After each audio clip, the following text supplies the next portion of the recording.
Mukunda Jewelers, first ever factory outlet opening soon in Jubilee Hills.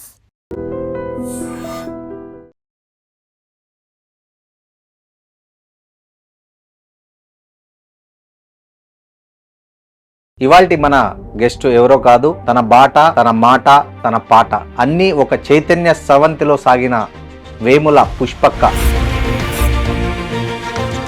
గెలాలి మోదుగు వనమంత చినబో పెద్దన్న ఏడే పేదొల్ల మాయన్న, పెద్దన్న ఏడే పేదొల్ల మాయన్న. కర్మ భూమిలో పూసినవో పువ్వా, విరిసి విరియని ఓ తిరునవ్వా, కన్నుల ఆశలు నీరై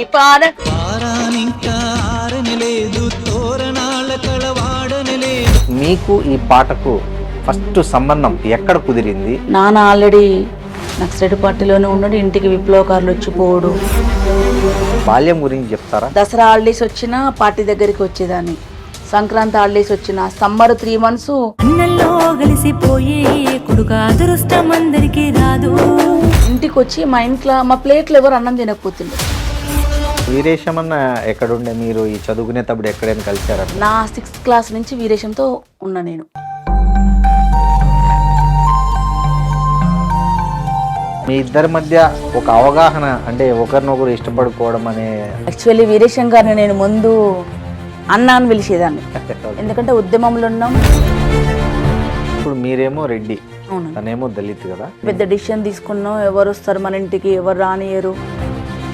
ప్రేమలకు మనుషులకు అక్కడ ఉన్నంత ప్లేస్మెంట్ ఈ భూమి మీద ఎక్కడ ఉండదన్న. అమరుడు పెద్దన్న బంధుకు అందుకొని చెట్టు మీద కోయిలమ్మ ఓ కోయిలమ్మ, చెట్టంతా కొడుకు భరతునేల రాలేనమ్మా. మీరు అన్న ఇద్దరు ఉద్యమాల్లోనే ఉన్నారు కదా, సో మీరు ఇట్లా లొంగిపోవడానికి బయటనే ఉన్నా. వీరేశం అడవిలో ఉన్నాడు, దొరికినప్పుడు తను మొత్తుకుని జీబుల నుంచి దునికి పండి బొర్లి. మీకు నయ్యంకు ఏంటి అంటే ఐ మీన్ ఎక్కడొచ్చాయి భేదాలు? ఆ నరకం పగోని కూడా రావుతాను. జనరల్గా ఫోన్ చేసిండు, చేసి పుష్పారెడ్డి నేను బాయ్ని మాట్లాడుతున్నా అన్నాడు. సో మీకు ఈ ఉద్యమ జీవితం నుంచి రాజకీయ జీవితంలోకి రావాలనే ఆలోచన ఎప్పుడు కలిగింది? అసలు మేము రాజకీయాలకు వస్తామని, ఈ స్టేజ్లో ఎమ్మెల్యేలం అవుతామని, ఇట్లుంటామని ఏ రోజు కలగనలేదన్న. సో ఎట్లా ఫీల్ అయినారు అక్క ఫస్ట్ మీ ఎమ్మెల్యే కంటెస్ట్ చేయమని బీఆర్ఎస్ నుంచి మీకు ఒక ఆఫర్ వచ్చి? అక్కడ ఎంత నేర్చుకొని వచ్చినామన్న, ఈ పార్లమెంట్ రాజకీయాలకు వచ్చినాక మళ్ళీ జీరో కాంచి నేర్చుకున్నాం. మీరు హిడ్మా ఎన్కౌంటర్ గురించి విన్నారు కదా, ఏమనిపించింది, ఎట్లా అనిపించింది మీకు? మళ్ళా మాట్లాడితే అర్బన్ నక్సలైట్లు అంటారేమో, నాకైతే నా అభిప్రాయం మరో భగత్ సింగ్. ఈ నక్సలైట్లు అంతరించిపోవడం వల్ల దేశానికి మేలు జరుగుతుందంటారా? సమస్యలు ఉన్నన్ని రోజులు తిరుగుబాటు జెండా వస్తుంది. గద్దరన్నతో మీకు చాలా ప్రత్యేక అనుబంధం. ఆయన చనిపోయినప్పుడు మీరు చాలా ఎమోషనల్గా ఫీల్ అయ్యారు. చరిత్రహీనులు ఎట్లా ఉంటారో చరిత్రలో కళాకారుడు పాటగాడు మాత్రం ఎప్పటికి బతుకుంటాడు. ఈ మధ్య మీరు ఒక కాంట్రవర్సీ స్టేట్మెంట్ ఏదో ఒకటి వచ్చింది, నన్ను బదనాం చేయొద్దండి అని. ఆడపిల్ల రోడ్డు మీద ఏ ప్రొఫెషన్లు ఉన్నా మాకు స్పెషల్ సవాళ్ళు ఉంటాయన్న. మీరు ఒక ట్రస్ట్ పెట్టి చాలా సేవలు చేస్తున్నారని మా విజ్ఞేష్ కూడా చెప్పాడు నాకు. పేరెంట్స్ లేని పిల్లలు, చెత్త అది ఏరుకునే పిల్లలు. ఇప్పటి వరకు రాజకీయంగా కావచ్చు లేదా సాంస్కృతికంగా కావచ్చు ఎక్కడైనా వేధింపులు కానీ? కాలేజీల దగ్గర ఇంటర్వ్యూలు అవుతున్నప్పుడు నేను కాపలు కాసేదాన్ని. ఎవడు అమ్మాయిల కోసం ఎరవేస్తున్నాడు, ఎవరు వేధిస్తున్నారు, ఉరికిచ్చి కొట్టేదాన్ని. నమస్తే, వెల్కమ్ టు ఐ డ్రీమ్. నేను మీ రొద్దం శ్రీనివాస్. ఇవాల్టి మన గెస్ట్ ఎవరో కాదు, తన బాట, తన మాట, తన పాట అన్నీ ఒక చైతన్య స్రవంతిలో సాగిన వేముల పుష్పక్క మనతో ఉన్నారు. ఆమె ఒక ఫోక్ సింగర్గానే కాదు, ఒక ఉద్యమకారినిగా, తెలంగాణ సాంస్కృతిక సారథిగా కూడా తెలంగాణతో పాటు తెలుగు రాష్ట్ర ప్రజలందరికీ తన గాత్రంతో, తన మాటతో ఎంతో సుపరిచితులైన వ్యక్తి.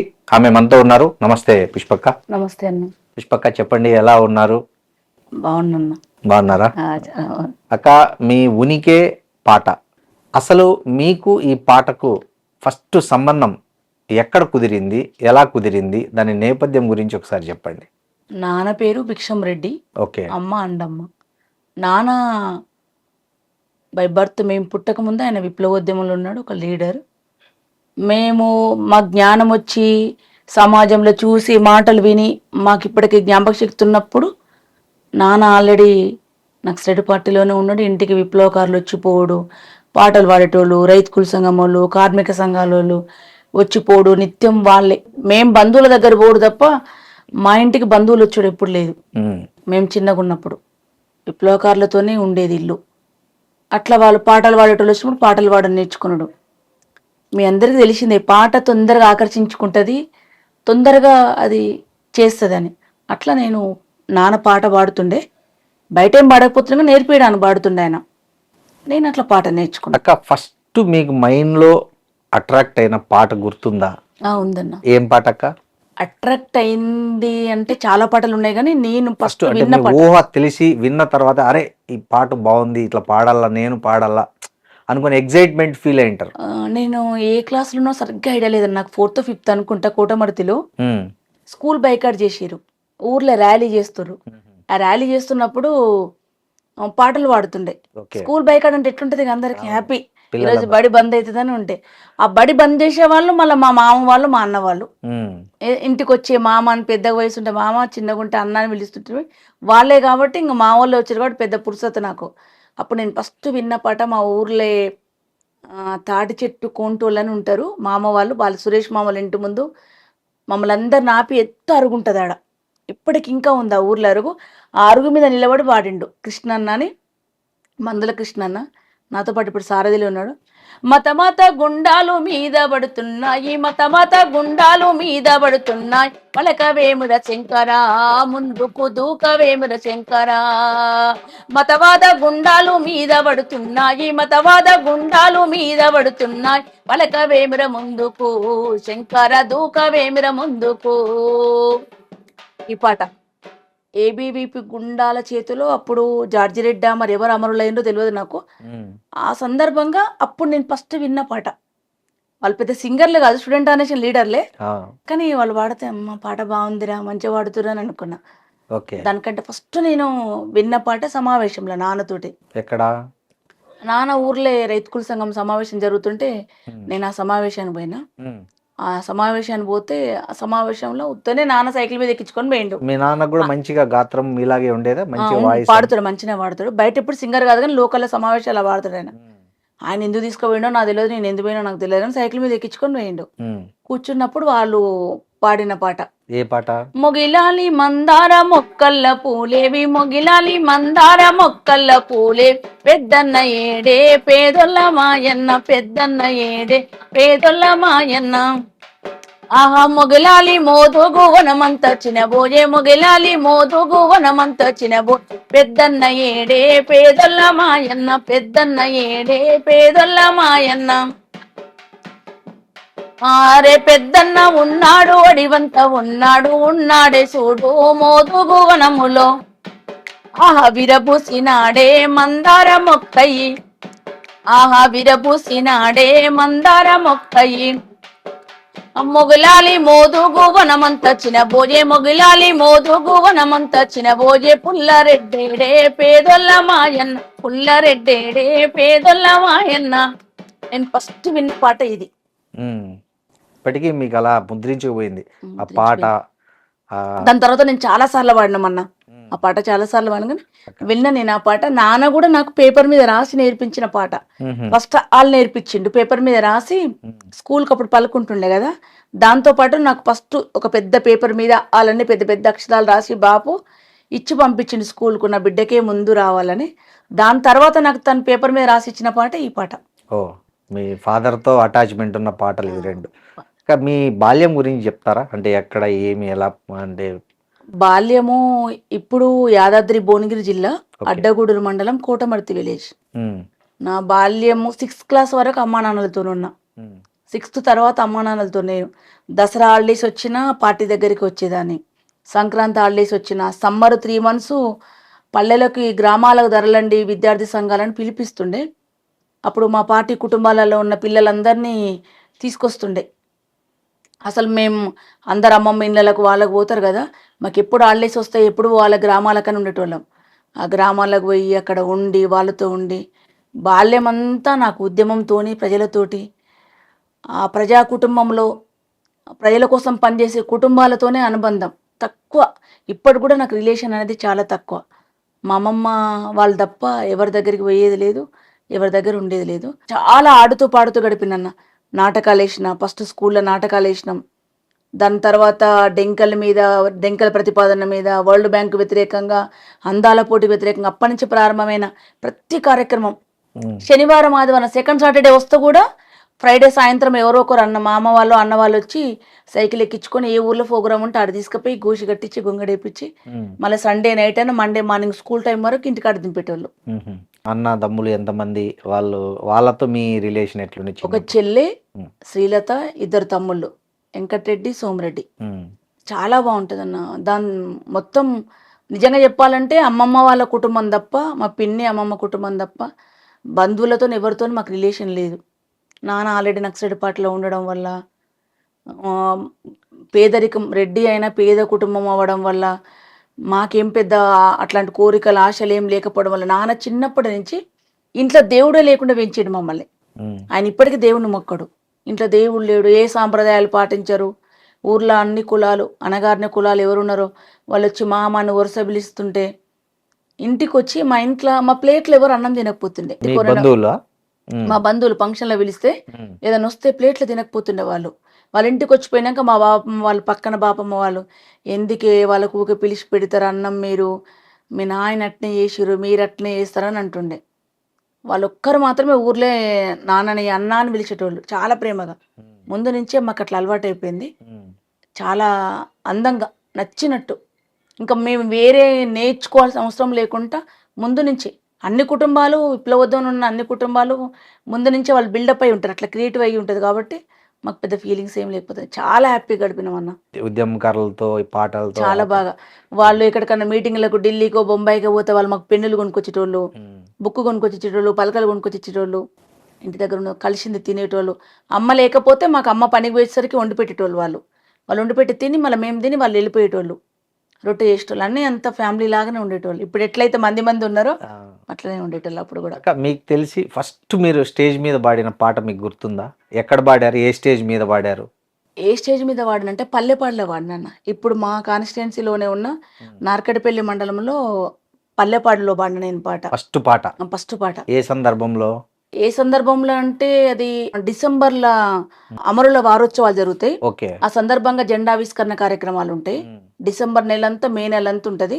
నాకు తెలిసి డిసెంబరో మేనో అనుకుంటా. సమ్మర్లోనే డాన్స్ క్యాంపెయినింగ్ పెడతారు. ప్రతి సమ్మర్ వచ్చినప్పుడు కుటుంబాల నుంచి వచ్చిన పిల్లలు, ఇంకా మిగతా వాళ్ళు ఎవరైనా కొత్త వాళ్ళు వస్తే డాన్స్ నేర్పించడము, స్ట్రీట్ ప్లే నేర్పించడం, పాట పాడడం, డప్పు, ఇవన్నీ ఒక 20 రోజుల నుంచి నేర్పించుకుని దాని సందర్భంగా ఒక సభ పెట్టేటోళ్ళు. ఆ సభలో నేను పాట పాడిన. ఫస్ట్ పాట ఏ క్లాస్ ఉంటాయి అప్పుడు మీరు? 6th అన్న.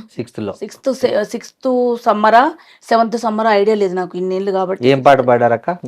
కర్మ భూమిలో పూసిన ఓ పువ్వా, విరిసి విరియని ఓ తిరునవ్వా, కన్నుల ఆశలు నీరై పార, కట్నపు జ్వాలల సమితైపోయావా. కర్మ భూమిలో పూసిన ఓ పువ్వా, విరిసి విరియని ఓ చిరునవ్వా, కన్నుల ఆశలు నీరై కార, కట్నపు జ్వాలల సమితైపోయావా.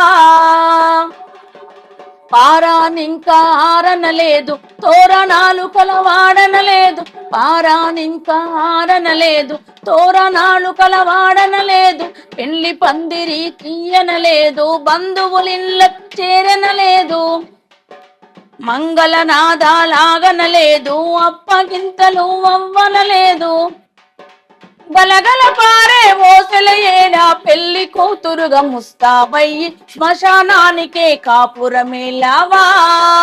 కర్మ భూమిలో పూసిన ఓ పువ్వా,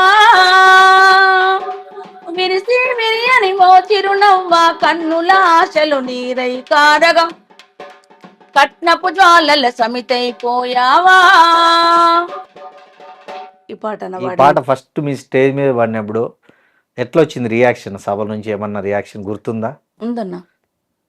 రియాక్షన్ అంటే అందరూ ప్రజా సమస్యల మీద పోరాటం చేసే వాళ్ళు, ఊళ్ళల్లో మీటింగు, పొగడ్తలు అనేవి కళాకారులకు సహజమే అన్న. కానీ విప్లవోద్యమంలో పనిచేసే కళాకారులు అయితే నేనైతే ఎప్పుడు పొగుడుతాను, ఎప్పుడు అంటే అట్లా పొగడము, చప్పట్లు కొట్టడం, బయట క్లాసికల్ లాగా మాకేం ఉండవు. అవును. బాగా పాట పడితే చెల్లె బాగా పాడినవరా, రేపు ఇంకోటి మంచిగా నేర్చుకోరా, స్టేజ్ మీద పొగళ్ళు ఉండవు. కిందికి వచ్చినాక మంచిగా పాడినవరా, మంచిగా పాడుతున్నావు, నువ్వు ఇంకా ఇంట్రెస్ట్ పెడితే బాగా పాడుతావు అట్లా అట్లా మీకు అంటారు. ఫస్ట్ కితాబ్ ఇచ్చిన వాళ్ళు ఎవరైనా ఉన్నారా పెద్దలు? మీ ఉన్నారన్న ఊర్లో? కృష్ణారెడ్డి అని, ఉమ్, పల్లెపాళ్ళ కృష్ణారెడ్డి అని ఉంటుండే, అమరుడైండు. ఉమ్, తను వరంగల్ ఎన్కౌంటర్లో అమరుడైండు. నేను చిన్నగా ఉన్నప్పుడు, నా ఊహ తెలిసి నేను మాటలు విని మాట్లాడుతున్నప్పుడు తను ఓల్డ్ టైమరు, ఉమ్, ఇంటికి వస్తుండే. నాన్నకు ఆయనకు ఏదో సమ్ రిలేషన్ ఉండనో లేదో తెలియదు నాకు, కానీ బావ బామ్మర్దుల వరుసలు ఉంటుండే వాళ్ళకు. నేను మామ అని పిలుస్తుంటే నేను ఆయన భుజం మీద ఎక్కించుకొని నన్ను స్కూల్కి పంపి, స్కూల్ నుంచి మళ్ళీ ఈవినింగ్ తీసుకొచ్చి నాకు సైకిల్ నేర్పించి చేసింది ఆయనే. అప్పుడు ఆ అన్న బతుకున్నాడు, అప్పుడు యూజీకి పోలేదు, ఊర్లోనే ఉన్నాడు. వాళ్ళ ఇంట్లోనే చూసుకొని జడ వేయించి స్నానం చేయించి అన్ని చేసేటోడు. చాలా గుర్తుకుంది. చాలా ఏండ్లు కలిసినాం. నాకు మ్యారేజ్ అయినాక కూడా ఉన్నాడు. తన్ని చివరిసారిగా నేను వీరేశమే మా చేతుల మించే తన దాన సంస్కారాలు జరిగినాయి. ఎట్లా? ఎన్కౌంటర్ ఇచ్చి చనిపోయిండు. అయ్యో, ఎక్కడ? అడవిలో, వరంగల్ ఎన్కౌంటర్లో చనిపోయిండు. ఉహు, ఈ నకరికల్లుకు ఇక్కడ ఈ నకరికల్లు వీధిలో పొంటే మేము పాట పాడి తిరిగి ఆయనతో ధర్నా చేసినాం. ఈ నకరికల్లుకే డెడ్ బాడీని తీసుకొచ్చినాం. నేనే పోయి అక్క బిడ్డ అని నాతో సంతకం పెట్టించి తీసుకొచ్చారు. నేను చిన్నపిల్లనే, పెళ్ళి కాలేనట్టుంది నాకు తెలిసి, పెళ్ళి అయిందో లేదా సరిగ్గా ఐడియా లేదు నాకు. 2010 కాలేదు, తీసుకొచ్చిరు, అంత్యక్రియలు చేసిన. అప్పుడు ఏమన్నా పాట పాడారా ఆయన అంత్యక్రియల్లో? అంత్యక్రియలు అమరులో పాటలు పాడుతుంటాం. ఆయన మీకు బాగా అటాచ్మెంట్ కదా? నేను ఫస్ట్ పాట కూడా ఆయన కోసమే రాసిన. అక్క, ఈ మీరు సరే చదువుకుంటున్నారు, మీ ఫ్యామిలీ బ్యాక్గ్రౌండ్ అంతా బాగానే ఉంది. అన్నా ఓ కృష్ణారెడ్డి అందుకు మా జోహార్లన్నా, అన్నా ఓ కృష్ణారెడ్డి అందుకు మా జోహార్లన్నా, అమరుడవో కృష్ణారెడ్డి, అమరుడవో కృష్ణారెడ్డి అందుకు మా జోహార్లన్నా, అన్నా ఓ కృష్ణారెడ్డి అందుకు మా జోహార్లన్నా. Thank you. ఈ పాట పాడారు. ఒక చరణం గుర్తుకొచ్చింది. ఈ పాట నేను రాసిన పాట. Great అక్క. అక్క, ఇప్పుడు మీరు చదువుకుంటున్నారు, ఆల్రెడీ మీ ఫాదర్ విప్లవంలో ఉన్నారు. మీరు చదువుకొని ఏదైనా జాబ్ చేయాలని అట్లా ఉండేనా, లేకపోతే మీరు అంటే ఈ ఎట్లా అనిపించింది మీరు జాబ్ చేయాలన్న కోరిక ఎప్పుడు రాలేదన్న. నాన్నకుంటుండే ఉమ్, చదువుకుంటది, చదువుతుంది కదా. ఎప్పుడన్నా నేను ఏదో 10th లోపు అన్నట్టుంది 2-3 సార్లు, నువ్వు ఎంఆర్ఓ కావాలి, ఇంట్లో పెద్దమ్మ కదా, చదువుతావు కదా, నువ్వు ఎంఆర్ఓ కావి అయి ప్రజలకు సర్వీస్ చేయాలని అంటుండే. అంత పెద్ద పదాలు మనకేం తలకాయకి ఎక్కేటి కావప్పుడు. అంతకంటే ముందే ఇంత పెద్ద రాజకీయాలు, వాళ్ళతో పాటలు పాడు, బజార్లు ఎమ్మడి తిరుగుడు, డప్పులు, గజ్జలు, కాబట్టి ఆ ఎంఆర్ఓ అనే పదాన్ని ఈ డామినేట్ చేసినాయి నన్ను. ఇవే ఇంట్రెస్ట్ అయినాయి వాటి గురించి చదువు. ఇప్పుడు నా చదువు అంతా సప్లిమెంటరీ చదువు అన్న. ఎంతవరకు చదివారక్క మీరు? నాది AA LLB. ఈ చదువుకుంటూనే విప్లవ ఉద్యమంలోకి వెళ్ళారా మీరు? విప్లవోద్యమం నుండి చదువుకున్నా. ఉండే చదువుకున్నా. ఓకే. విప్లవోద్యమ విద్యార్థి సంఘంలో పనిచేస్తూనే చదువు కొనసాగించినాం. అలా అడ్మిషన్ వేసేది, ఎండాకాలం ఆనకాలం క్లాసులకు పోయేది. ఆ కాలేజీ పోయి మేము ధర్నా చేయాలన్నా, ఆ కాలేజీ పోయి ఏదన్నా మాట్లాడాలన్నా స్టూడెంట్ అయి ఉండాలి కన్నా. అవును. దానికోసం అన్నా దాంట్లో అడ్మిషన్ ఇచ్చేవాళ్ళం. Okay okay okay. అవునులే, మీరు స్టూడెంట్ కాదంటారు. స్టూడెంట్ కాదంటే స్టూడెంట్ ఆర్గనైజేషన్ కదా. అవును. స్టూడెంట్ ఆర్గనైజేషన్లు ఉండాలంటే స్టూడెంట్ సమస్యలు తెలిసి ఉండాలి. అవును. వ్యవసాయ రంగంలో పనిచేయాలంటే ఆ రైతు అయి ఉండాలి. దానికోసం ఖచ్చితంగా చదువుకోవాల్సిందే, చదవాలి కూడా. చదువు సర్టిఫికేట్ కోసం చదువుకోలే, పోరాటం చేయడానికి, విద్యార్థుల సమస్యల కోసం కొట్లాడుతున్నాం, చదువు చదివినాం. అప్పుడు వీరేశమన్న ఎక్కడుండే? మీరు ఈ చదువుకునేటప్పుడు ఎక్కడైనా కలిసారా? నా 6th క్లాస్ నుంచి వీరేశంతో ఉన్నా నేను. ఓకే. ఈయన కూడా విద్యార్థి సంఘమేనా? విద్యార్థి సంఘమే. తను డప్పు కొడతాడు, డప్పు డోల కొట్టాడు. నేను చెప్పిన ఈ పల్లెపాడులో తను కూడా ఉన్నాడు ఆ డప్పు దాంట్లో. ఇద్దరం కలిసి డాన్స్ కూడా వేసినాం. ఇద్దరం కలిసి డాన్స్ వేసినాం, డప్పు కొడుతుండే. అప్పుడే తను డోలకు కొడుతుండే, డప్పు శిక్షణ కూడా ఇస్తుండే తను అప్పుడే. ఓకే. నేను 6th అంటే తను 9th క్లాస్, నాకంటే 3 years పెద్ద కదా. 9th ఉన్నాడు. పాటలు కూడా పాడిండ్రా? మీ పాటలు నాకంటే చాలా బాగా పాడతాడు. మీ ఇద్దరు కలిసి పాడిన పాట ఏదన్నా ఉందా? ఇద్దరం కలిసి ఏం పాడలేదన్నా, పాట నేర్పిస్తాడు అంతే. మీకు నేర్పించాడా ఏదన్నా? నేర్పించింది. ఏం పాట నేర్పించాడు అక్క? నాకు ఇట్లా నేను ఇప్పుడు చూసుకుంటా వాడతాం కదా, కళాకారులకు ఉన్న చెడ్డ గుణం ఏంటంటే మాకు బట్టి పట్టుకొని తలకాయలు పెట్టుకుని తక్కువ. అవును. ఏ పాట వస్తే దాంట్లోనే వాడతాం. నాకు అట్లా నువ్వు నేర్చుకోవాలి, పేపర్ లేకుండా పాడాలని నేర్పించిన పాట. నేను చాలాసార్లు వాడిన పాట. పాడండి అక్క. ఎన్ని జన్మలకైనా ఏ జన్మకైనా కన తల్లి చనుబాల రుణమెట్ల తీరు, కని పెంచిన తల్లి భ్రమలెట్ల తీరు, రారాజులకైనా రాక్షసులకైనా విషపు నాగులకైనా విష్ణువుకైనా తల్లి మురికిల పూసే మల్లె మొగ్గాలే తల్లి లేని జన్మ ఏ జీవికుంది అంగిలా ఊదరిగి చెంగున ఎగిరేసి నింగిలో బిడ్డాను ముద్దాడుతావు పసిగుడ్డు జ్వరమొచ్చి పాలు వద్దంటే రంపంతో నీ గుండె కోసేసినట్లు లోకాన్ని శోకంతో ముంచెత్తుతావు దేవుణ్ణి రప్పించి మందులిప్పిస్తావు నడక నేర్పినావు నవ్వు నేర్పినావు పాలు దాపినావు పాట నేర్పినావు మలములు ఉచ్చపసి మైల చేసిన గిల్లిన కొరికిన దిద్దు చేసిన అమ్మ నీ ఓపిక అంతు జిక్కాదే కన్న తల్లి కడుపు లోతు తెలివాదే దెబ్బ తగిలినప్పుడు జబ్బు పడినప్పుడు అమ్మ అమ్మ అని అరిచితే చాలు యముడు కూడా వచ్చి చూసిపోతాడు చావు కూడా చూసి చూడనట్టుండు ఆడబిడ్డల గాని అప్పగింతాలప్పుడు పాలసేపులు నిన్ను పోసిపోయినట్లు పాలసేపులు నిన్ను పోసిపోయినట్లు అక్క చెల్లెన్లాను అన్నదమ్ములాను అందరినీ కల్పించే మందిరమమ్మో అందరినీ కల్పించే మందిరమమ్మో ఆకాశమ్మ తల్లి అంతు జిక్కింది పాతాల గంగమ్మ లోతు తెలిసింది పాతాల గంగమ్మ లోతు తెలిసింది అంతు జిక్కనిదొకటే అమ్మ ప్రేమమ్మో ఎన్ని జన్మలకైనా ఏ జన్మకైనా. ఈరోజు విప్లవోద్యమంలో ప్రజల కోసం ప్రాణాలిచ్చి ప్రజల కోసం త్యాగం చేసే ప్రతి బిడ్డను గన్న తల్లి, ప్రజలకు సర్వీస్ చేయడానికి పబ్లిక్ సర్వీస్ చేయడానికి ఐఏఎస్లై అధికారులై నీతి నిజాయితీతో పనిచేసే ఆఫీసర్లను కన్న తల్లులు, ప్రతి బిడ్డ మీద తల్లికి కోరికుంటుందన్న, నా బిడ్డ ఇది కావాలి అది కావాలనే. అందరూ నెరవేర్చకపోవచ్చు తల్లి కోరికని, తల్లి నెరవేర్చని కోరికలు కూడా తీర్చిన బిడ్డలు చాలామంది ఉన్నారు. అట్లాంటి బిడ్డలకు చాలా ఉన్నతమైన వాళ్ళు. కానీ ఈరోజు కడుపులో ఉన్న బిడ్డనే స్కాన్ చేసి చంపే దగ్గర నుంచి మొదలుకుంటే ఆడపిల్ల మగపిల్ల అని ఇప్పటికే ఆడపిల్లల శాతం తగ్గిపోయింది. 70 మంది ఆడపిల్లలు ఉంటే 90 మంది మగపిల్లలు ఉన్నారు. ఎదురు కట్నాలు ఇచ్చి పెళ్ళిళ్ళు చేసుకుంటున్నారు. ఏమంటారు, చెప్పుకోలేక బయటికి మాకేం కట్నాలు వద్దు, అదంతా పచ్చి అబద్ధం. కట్నాలు లేకుండా చేసుకుంటాడు ఎవ్వలేడు ఇయ్యాలి లేపు. దొరక్క ఎవడు పిల్లనియక ఏజ్ బారైపోయి ఎదురు కట్నాలు ఇచ్చి పెళ్ళిళ్ళు చేసుకుంటున్నారు. చేసుకోవాలి, జీవితం నిలబడాలి. కానీ ఎవరు చేసిన పాపం అది. ఆడపిల్లని చంపేయడం వల్ల శాతం తగ్గిపోయింది. ఇప్పుడు టెక్నాలజీ ఎక్కువ పెరిగింది, తెలివి ఎక్కువైంది, టెక్నాలజీ ఎక్కువైంది.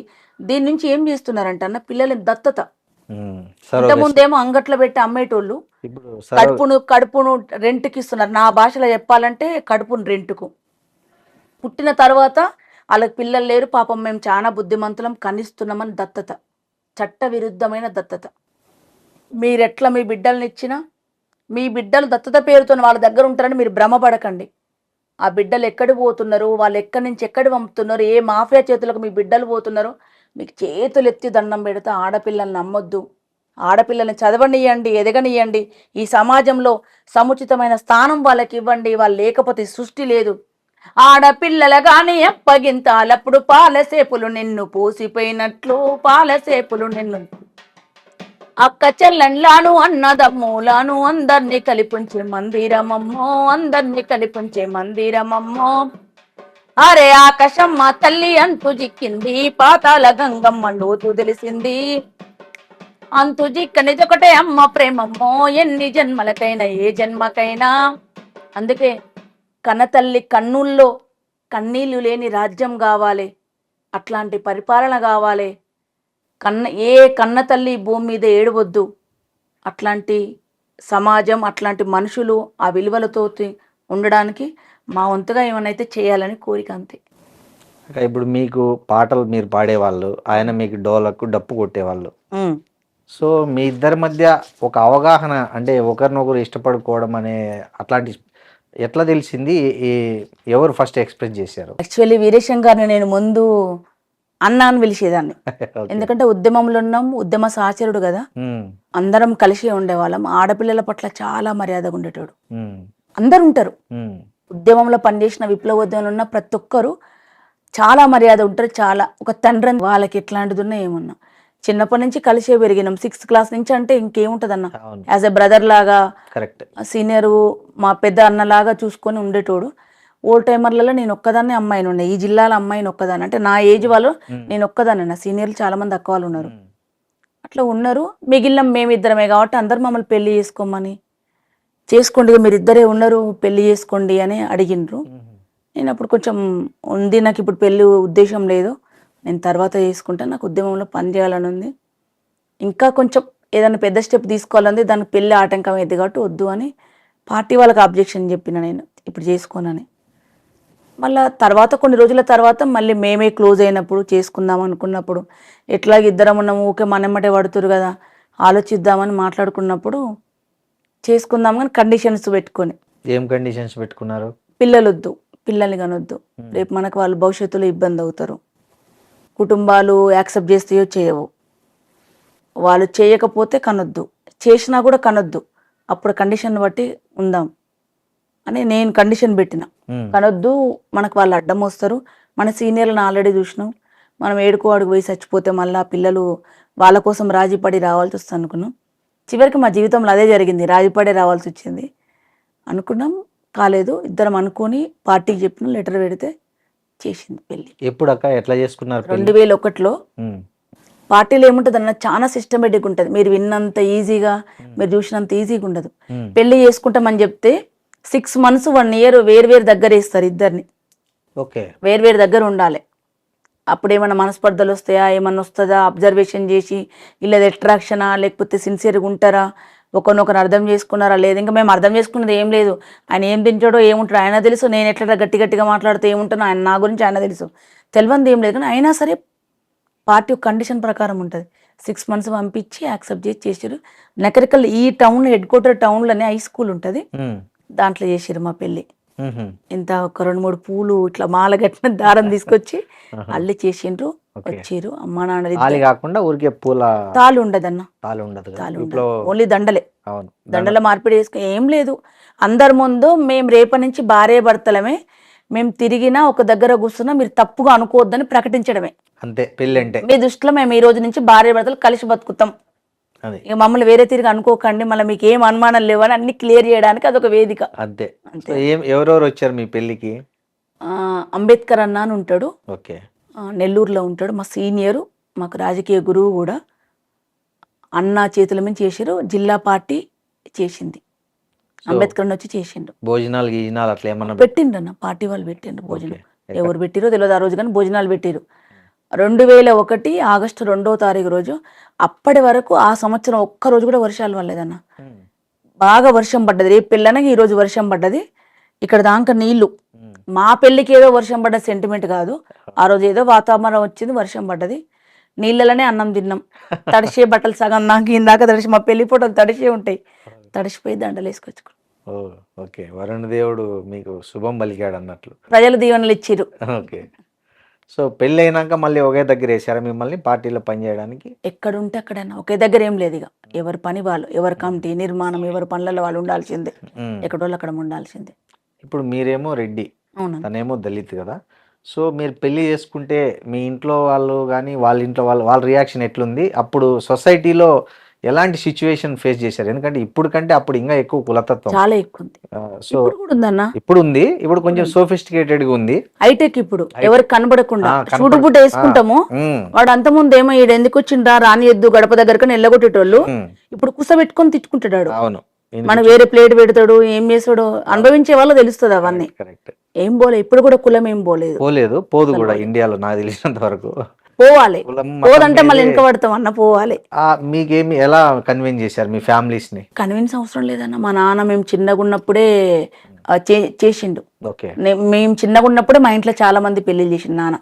ఇంట్లో అంటే పార్టీలో నాన్న చేతుల నుంచి చాలా మంది పెళ్లిళ్ళు చేసి వాళ్ళు మా కళ్ళ ముందు పిల్లల్ని కన్నారు, మంచి హ్యాపీగా ఉన్నారు వాళ్ళందరూ. నాన్న ఎప్పుడు అబ్జెక్షన్ చెప్పలేదు, వీరేశం గారి సైడ్ నుంచి వాళ్ళ ఫ్యామిలీ కూడా చెప్పలేదు. వాళ్ళ పేరెంట్స్, మా అమ్మ నాన్న ఎంతో వాళ్ళ అమ్మ నాన్ననే పిలుస్తాను నేను ఇప్పుడు కూడా, వాళ్ళు చనిపోయినరు అమ్మ నాన్న, బావల్ని కూడా అన్న అనే పిలుస్తాను నేను. ఎవరి నుంచి అబ్జెక్షన్ లేదు, కానీ అమ్మకు కొంచెం భయం ఉండే, ఆమెకు లోకం సమాజం తెలియదు కదా, ఆమె ఒక్కతే అబ్జెక్షన్ చెప్పింది. ఇంత పెద్ద డిసిషన్ తీసుకున్నాం, ఎవరు వస్తారు మన ఇంటికి, ఎవరు రానియరు, ఇప్పటికీ మేయ వాళ్ళు ఇట్లా ఇట్లా ఉన్నాం, మనం ఎందుకు అట్లా చేసినాం అని ఒక్కసారి ఏడ్చింది. మేము మా నాన్న చెప్పకుండా పెళ్లి కార్డు తీసుకొని పోయినాం, పార్టీ తీసుకొని పోయింది. అన్న ఇట్లా బుజ్జి పెళ్లి చేస్తున్నాం అంటే, నా బిడ్డ పెళ్లి చేయడానికి మీరెవరు, నేనేమన్నా అబ్జెక్షన్ చెప్తానా, కార్డు కొట్టుకొని మీరు ఎట్లా వస్తారు, నేనే పెళ్లి చేసి మిమ్మల్ని పిలుస్తా కదా ఎందుకు వచ్చిరని కొంచెం సీరియస్ అయ్యిండు. యాక్సెప్ట్ చేసిరు. అమ్మ ఆ క్షణం వరకే, అర్ధగంట వరకే ఆమె చూపించింది కోపం. దాని తర్వాత ఆమెనే పెద్ద, ఆమెనే అన్ని, ఇప్పుడు ఎమ్మెల్యే గారికి ఆమెనే ఇష్టమైన అమ్మ. కానీ కుటుంబం మాత్రం ఒక 3-4 ఇయర్స్ క్యాస్ట్ వాళ్ళు వెలివేసినట్టు, అంటే ప్రోగ్రామ్ లో కులంలో? తమ్ముడు పెళ్లి చేసినామన్న, నా తర్వాత తమ్ముడు పెళ్లి అయింది, చెల్లెదైంది. వాళ్ళ పెళ్లికి ఏం అడ్డంకులు రాలేదా? వచ్చినాయి. అంటే అడ్డంకులు అంటే మా మామయ్య బిడ్డనే చేసినాము, చేసుకుండు మామయ్యనే చేసిరు కాబట్టి ఏం ప్రాబ్లం రాలేదు. పిల్లల్ని ఇవ్వడానికి ఏం ప్రాబ్లం రాలే, కానీ చుట్టాలు రాలేదు. వాళ్ళ ఇళ్ళ కార్యాలు అయితే మమ్మల్ని పిలవకపోవడము, పిలవలేదని మేము ఏం ఫీల్ అవ్వలే, కానీ పిలవలేదు. ఒక 3-4 ఇయర్స్ వరకు చాలా ప్రాబ్లమ్స్. మేమెవరం ఫీల్ కాలేం, మన అవసరం లేదని మేమున్నాం, కానీ అమ్మ ఫీల్ అవుతుండే. అవునండి. నేను ఎట్లా పిలిస్తే పోయేదాన్ని కాదు. మీరు ఎప్పుడన్నా వెళ్ళి మీకు సపరేట్ గా ప్లేట్ పెట్టిన సందర్భాలు ఉన్నాయా మీ బంధువుల ఇళ్ళల్లో? అట్లా అస్సలు లేవనా, లేవా? అట్లా పెడతారనే ఆలోచన ఉండు కాదు. వాళ్ళు తేడా కూడా మనకు అవగాహన ఉంది కదా, చిన్నప్పటి నుంచి నేర్చుకున్నాం కదా. అవగాహన ఉందంటే నా ఇళ్ళలో పోవడం మానేసుడు. అసలు నాకు చుట్టాల ఇళ్ళలో పోయే టైం కూడా లేదన్న, అంత టైం కూడా లేదు. ప్రేమ గుండోళ్ళ దగ్గరగా పోతాం, ఇప్పటి కూడా అంతే. ఎవరు స్వీకరిస్తారు, ఎవరు ప్రేమ కూడా రాళ్ళకాడికి. ఈ విప్లవ నేపథ్యంలో మీరు ఈ ఉద్యమంలోకి వెళ్ళారు కదా, అప్పుడు మీతో మిమ్మల్ని బాగా ఇన్స్పైర్ చేసిన నక్సలైట్ లీడర్స్ ఎవరు ఉన్నారా? చాలా మంది ఉన్నారన్న. కొంతమంది చెప్పండి, అంటే ఏ రకంగా అని. కూర రాజన్న ఉన్నాడు, ఇష్టం. అప్పుడు మేమున్న పాటలు ఆయన హీరో, క్లాసులు చెప్పడం, ప్రజల గురించి చెప్పడం, తండ్రిలాగా చూసుకోవడం. నాకు ఫస్ట్ పెన్ను కొనుక్కొచ్చింది ఆయననే. ఓకే. ఢిల్లీ నుంచి పెన్ను తెచ్చిన, పెన్నుకు ఇట్లా చేతులు ఉంటుండే, హ్యాండ్ లాగుంటుండే సింబల్ పైన చెక్క పెన్ను, దాంట్లో రిపిల్ మార్చుకొని వేసుకోవాలి. చాలా రోజులు పెట్టుకున్నది. ఒకరోజు ఇంటికి పోలీసు వాళ్ళు దాడికి వచ్చినప్పుడు ఆ పెన్ను తీసుకుపోయిండు, ఆడికి నచ్చి తీసుకుపోయిండు ఆ పెన్నుని పోలీసోడు. నేనేమో ఎవిడెన్స్ తీసుకుపోయిండు ఏమన్నా తర్వాత అనుకున్నా, కానీ నన్ను నచ్చి తీసుకుపోయిండు. దొబ్బితో దొబ్బిండు, సర్వన్న దొబ్బడా ఇంట్లో నా పెన్ను దొబ్బిడని చాలా రోజులు బాధపడ్డా. కూర రాజన్న, భరతన్న, అమరులు చాలా మంది ఇష్టం అన్న. ఒక్కరు కాదు, ప్రజల కోసం, ప్రజల సంక్షేమం కోసం, ప్రజలు ఇక్కుల మతం ఇవన్నీ పోవాలని బిగిపిడికిలు బిగించిన వాళ్ళు ఎవరైనా నాకు ఇష్టమే అన్న. ఒక్కరిని చెప్తే అందరిని తక్కువ చేసినట్టు అవుతా, అందరు ఇష్టమే. సో వాళ్ళు ఎన్కౌంటర్ అట్లా ఎవరన్నా అట్లా ఎన్కౌంటర్లు అయినప్పుడు ఎట్లా మీకు ఎట్లా అనిపించింది? మస్తు మంది చనిపోయిండ్రు, 50-60 మంది చనిపోయిండ్రు అన్న. మీతో బాగా ఇక్కడ ఇప్పుడు కూర్చొని ఛాయ్ తాగినాక తెల్లార వరకు శవమైన వాళ్ళు 6 మెంబర్స్ అన్న. మా దగ్గరకు మేము కలిసిపోయి పొద్దున పోయిన శాంతి చర్చల ప్రతినిధి రియాజ్ అన్న. ఒక 20 ఏళ్ళు కలిసి సాచర్యం చేసినాం, ఉద్యమ సాచర్యం. అన్నకు మ్యారేజ్ అయింది, మేము చిన్నప్పటి నుంచి. అన్నది బీటెక్ అయిపోయింది, మంచి ఇంటెలిజెంట్ కావాలి. వాళ్ళది గోల్డ్ మెడల్, బీటెక్లో గోల్డ్ మెడల్. అప్పుడు మన సప్లిమెంటరీ చదువులకు ఆయన గోల్డ్ మెడల్ అంటే ఎంత నాలెడ్జి. బట్టలు కూడా 3-4 రోజులకు ఒక రోజు ఉత్తుకునేటోడు అన్న. పేపర్ రోడ్డు మీద కరపత్రం దొరికినా తీసుకొచ్చుకొని చదువుకునేటోడు, అంత క్లాసులు ఇచ్చేటోడు. తిండి టైంకి ఏదైనా తిండి ఎంత ఉన్నా ఇట్లున్నా, ఎంత మురిగి మేమే ఇట్లున్నాం అన్ననేటోడు. శాంతి చర్చల ప్రతినిధి జనశక్తి పార్టీ నుంచి ఎన్కౌంటరే చనిపోయాడు.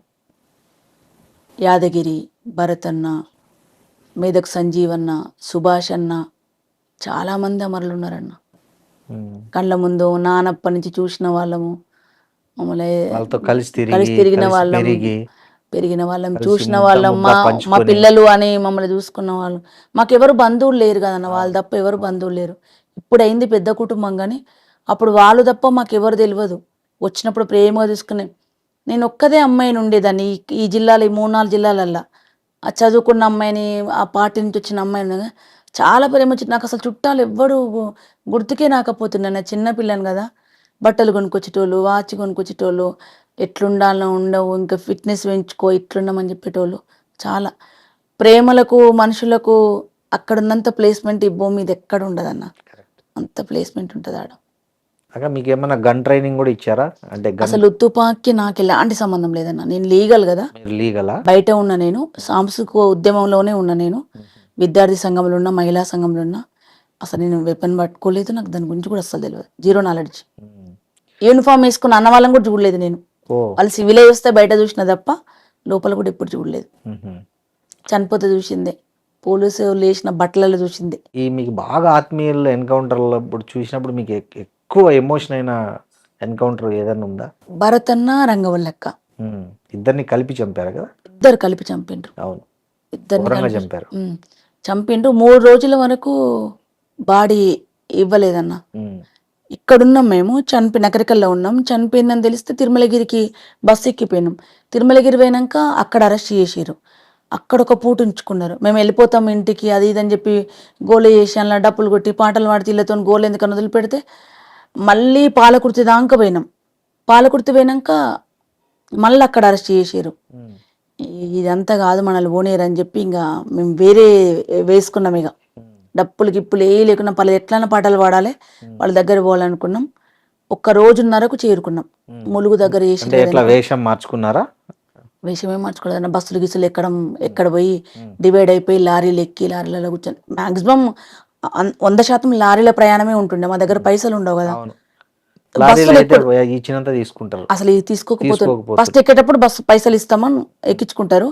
అలా పోయినాక మేము కూర్చొని పాటలు పాడుతుంటే వాళ్ళే మాకు ఉల్టా అన్నం తినిపించి పైసలు ఇచ్చేటోళ్ళు, ప్రేమ కొద్ది కొంతమంది ఇచ్చేటోళ్ళు, ఏమొద్దమ్మా పూరి మీరని దింపేటోళ్ళు, ఎక్కడంటే అక్కడ దింపిపోయేటోళ్ళు. పాటే అన్నం పెడుతుండే, పాటే ఛార్జీలు కడుతుండే, పాటే ప్రజల దగ్గర తీసుకుపోతుండే. వాళ్ళ దగ్గర పోయినాం రంగవల్లక్క దగ్గరికి. రంగవల్లక్క దగ్గరికి పోయినా వాళ్ళ నాన్న ఎంపీ, ఉమ్మడి మెదకు జిల్లాలో ఎంపీ గారు ఉండే, పేరు గుర్తుకులేదు, ఎక్స్ ఎంపీ గారు ఇప్పుడు. అప్పుడు ఎంపీనే ఉన్నట్టుంది. అప్పుడు ఎంపీలు ఎమ్మెల్యేలు మనకు తెలియదు కదా. నేను కూడా చిన్నపిల్లని కదా. అక్క బిడ్డ అని సంతకం పెట్టించారు నాకు. అక్కకు బాడీ ఇవ్వట్లేదు, వాళ్ళు వస్తారు లేట్ అయితే అంబులెన్స్ పెట్టుకొని వచ్చిర్రు, పెట్టిండ్రు. నేను తీసుకొని వచ్చి సంతకం పెట్టాడికి వచ్చినాక నాన్న వచ్చిండు, అక్క వాళ్ళ నాన్న. బాడీని చూస్తే తీస్తందుకు సంతకం పెడతప్పుడు ఈడుంది చూడు అని అంటారు కదన్న, విట్నెస్ కోసం. అన్ని ఒంటి నిండా గాయాలి, ఎక్కడ పడితే అక్కడ కొట్టేసిండ్రు. ఒంటి నిండా హోల్స్ పడ్డాయి. మస్తు హింస ఆమె తెల్లగా ఉంటదన్న, ముట్టుకుంటే మాసిపోతట్టు, రింగుల జుట్టు. నిజంగా చెప్పాలంటే ఆ పార్టీలు అంత అందంగా ఉండేటోళ్ళు ఎవ్వరు ఉండరు, అంత అందంగా ఉంటుంది అక్క. అట్లా చేసి ఉందామె. భరతననేమో వాళ్ళ ఫ్యామిలీ పిల్లలు తీసుకుపోయారు వరంగల్ కాబట్టి అటు వాళ్ళ అంత్యక్రియలు తీసుకుపోయారు. అక్కడ హైదరాబాద్ కాబట్టి మేము ఇటు తీసుకొని వచ్చినాం. చాలా కలిసి చేయలేదు అంటే వైఫ్ అండ్ హస్బెండ్ కాదు వాళ్ళు, ఒకసారి చనిపోయింది అంతే. వాళ్ళ దాంట్లోనే కృష్ణారెడ్డి కూడా అప్పుడే చనిపోయింది, దానికంటే ముందు కొంచెం, దాని తర్వాత చనిపోయింది ఆయన. అప్పుడు ఎమోషనల్ అయ్యారా బాగా? చాలా చాలా అవుతాం. ఏమన్నా పాటలు పాడారు అప్పుడు వాళ్ళ స్మృతికి? చాలా పాటలు వచ్చినాయి అన్న. ఓకే. చెట్టు మీద కోయిలమ్మ ఓ కోయిలమ్మ, చెట్టంతా కొడుకు భరతు నేల రాలెనమ్మా. చెట్టు మీద కోయిలమ్మ ఓ కోయిలమ్మ, చెట్టంతా కొడుకు భరతు నేల రాలెనమ్మా. అక్కరంగా వల్లి రాతితే ఉక్కు పిడికిలెత్తి నడిసే, ఆ కూర ఇలాగా మరుల ఆశయాలు పదును చేసే. అనాథైన అడవి పోరుకు అండతానున్నాననే, ఆదివాసులేకం చేసే దారిలోనే ముందే నడిసే. దండి గుండె దళపతయి ఓ కోయిలమ్మ, వెండి కొండలేరు పెక్కే పోరు చేసెనమ్మా. చెట్టు మీద కోయిలమ్మ ఓ కోయిలమ్మ, చెట్టంతా కొడుకు భరతు నేల రాలెనమ్మా. ఎన్నెన్నో దాడుల్లోనా హరితేరి ఆయుధమై, విప్లవ పాఠాలెన్నో బోధించే మాస్టరు వయ్యి. భూస్వాముల దోపిడీకెదురు వర్గ పోరాటాలయ్యి, భూస్వాముల దోపిడీకెదురు వర్గ పోరాటాలయ్యి. పోడు భూముల్లో ఎగిరి ఎర్రని జెండాలయ్యి, దండి గుండె దళపతయి ఓ కోయిలమ్మ, వెండి కొండలేరు పెక్కే పోరు చేసెనమ్మా. మీద కోయిలమ్మ ఓ కోయిలమ్మ, చెట్టంతా కొడుకు భరతు నేల రాలెనమ్మా. చెట్టంతా కొడుకు భరతు నేల రాలెనమ్మా. భరత్ అన్న నాకు ఇష్టమైన లీడర్ కూడా తను. ఇప్పుడు మీరు అన్న ఇద్దరు ఉద్యమాల్లోనే ఉన్నారు కదా, సో మీరు ఇట్లా లొంగిపోవడానికి ఎట్లా దారి ఏ పరిస్థితులు దారి తీసాయి? అసలు లొంగిపోవడం అంటూ లేదన్నా. ఓకే. నేను ఆల్రెడీ బయటనే ఉన్నా, యూజీ ఉద్యమంతో నాకు సంబంధం లేదు. ఓకే. నేను బయటనే ఉన్నా. వీరేశం అడవిలో ఉన్నాడు, తను 2 times అరెస్ట్ అయ్యిండు. ఒకసారి పబ్లిక్లో అరెస్ట్ అయింది కాబట్టి తీసుకొచ్చి ఎన్కౌంటర్ చేయకుండా 3 days తర్వాత చూపించారు.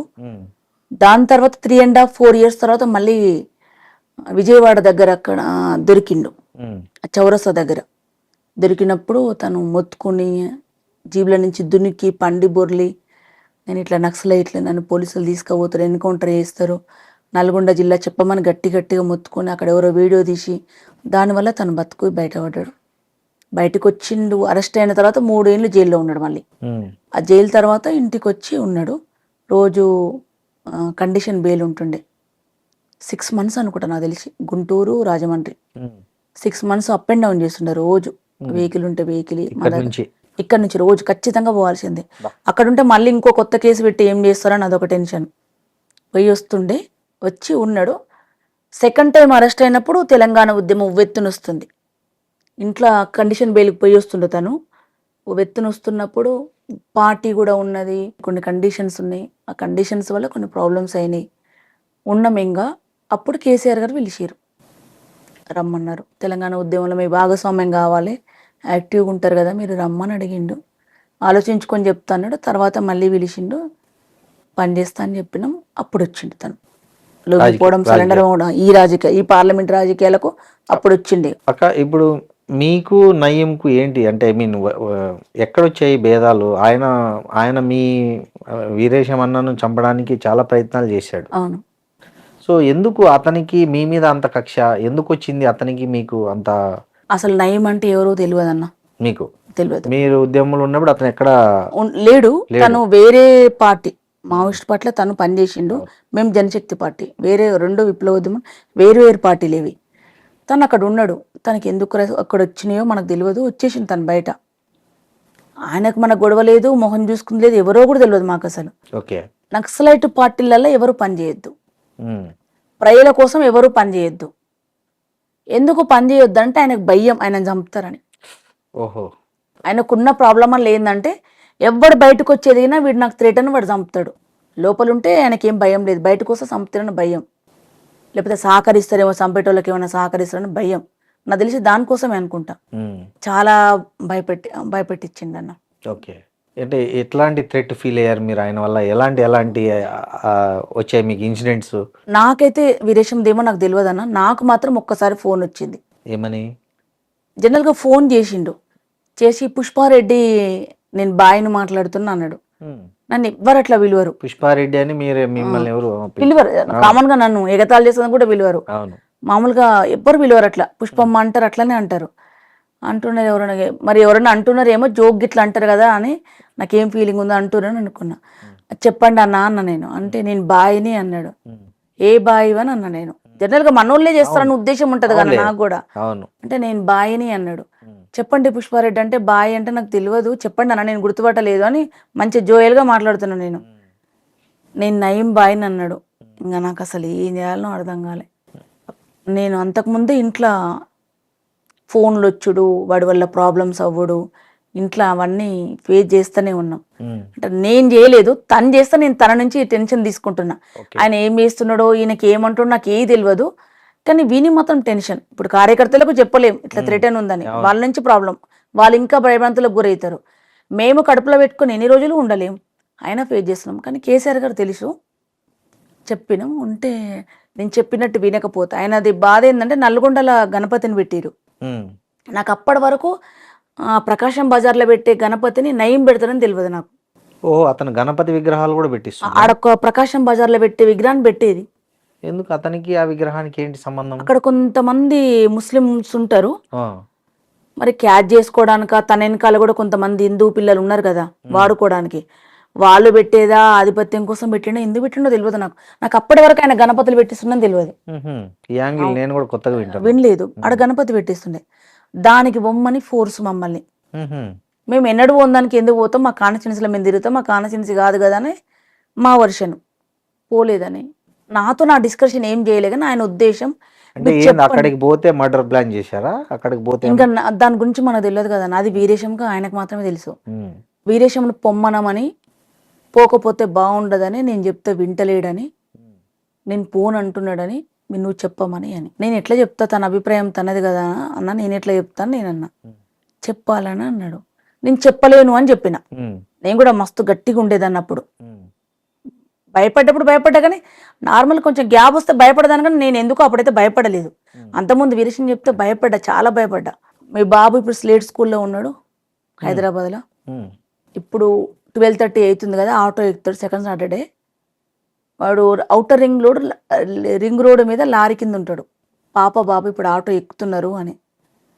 అసలు నాకు ఇంకా నిజంగా బాబు ఎక్కుతారు. నేను ఫోన్ మాట్లాడిన ఆటో పోయింది.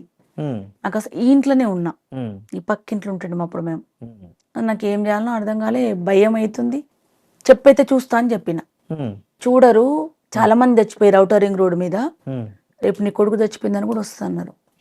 నేను ఫోన్ పెట్టేసి మాకు ఇంటెలిజెన్స్ వాళ్ళు ఉన్నారు కదన్న, వీరేశం చెప్తే వాళ్ళు చెప్పి ఒక 2-5 minutes అయితే బాబుని క్యాచ్ చేసే వాళ్ళు మరి ప్లాన్ చేస్తారో తెలియదు అన్న.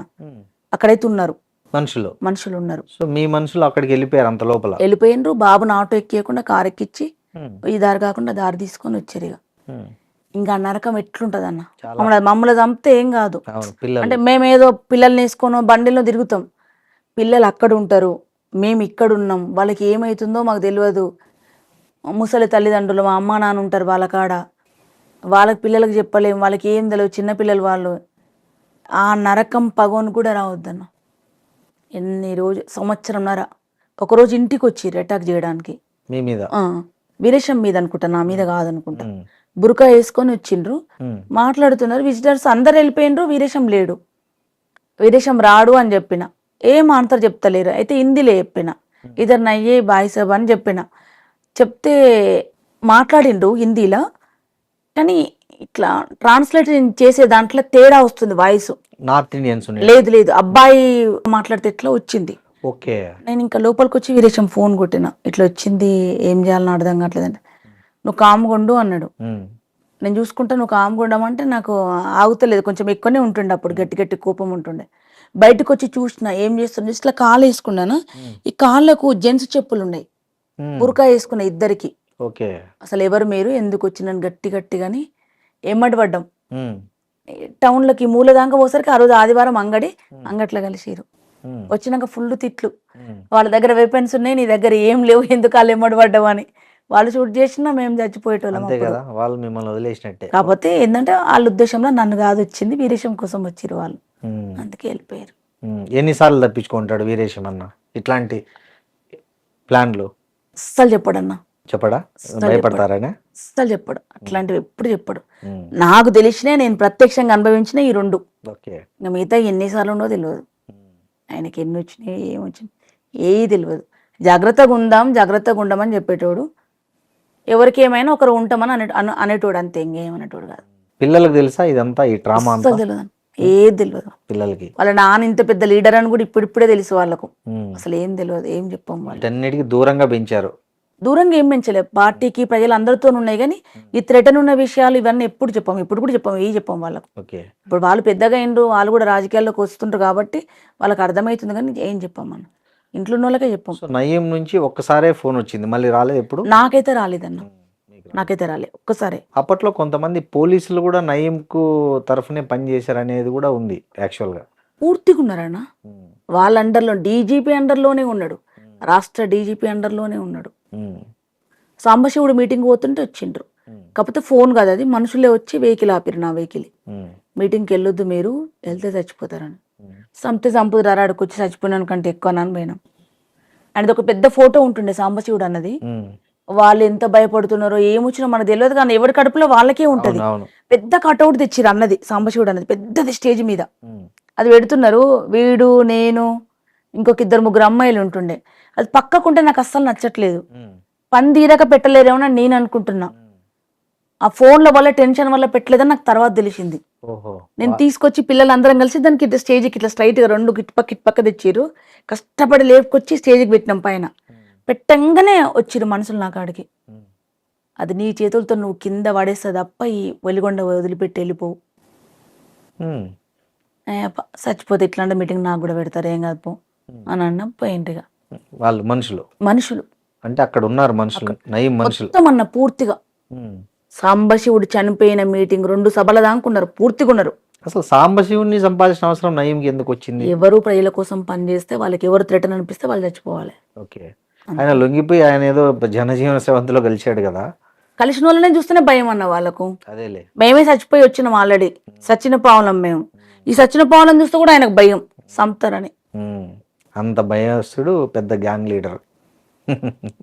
ఓకే, అప్పుడు మీరు ఎప్పుడు ఈ నయీం మిమ్మల్ని బెదిరించిన ఈ క్రమంలో మీరు ఎప్పుడైనా పోలీసులను అప్రోచ్ అయ్యారా? పోలీసులకు చెప్పారా ఇట్లా మమ్మల్ని బెదిరిస్తున్నాడు, అతని వల్ల మాకు థ్రెట్ ఉంది అని? ఏం చేశారన్న వాళ్ళు? ఏం ఏం చేయలేదు. చేశారు? మ్మ్. ఎవ్వరు ఏం చేయరు, ఎవ్వరు చెప్పలే. ఓకే, మా కడుపులో పెట్టుకున్నాం, మా ప్లాన్ మేము వేసుకున్నాం, మేము ఎట్లుండాలని అట్లున్నాం. మా పిల్లలతో మాతో ఉన్న పిల్లలు మిలిటెంట్ని ఎట్లు ఉంచుకోవాలి అట్లున్నాం, మాతో పాటే ఉన్నాం అంతే. ఓకే. ఎవరు చెప్పారు? మీ సొంత నేనైతే చెప్పలేదు. వీరేశం ఏమో నాకు తెలియదు, తను ఎమ్మెల్యే కాబట్టి తను ఏం చెప్పుకుంటూ తెలియదు, నేనైతే చెప్పలేదు. నయీం చనిపోయిన రోజు ఎట్లా ఫీల్ అయ్యారు మీరు?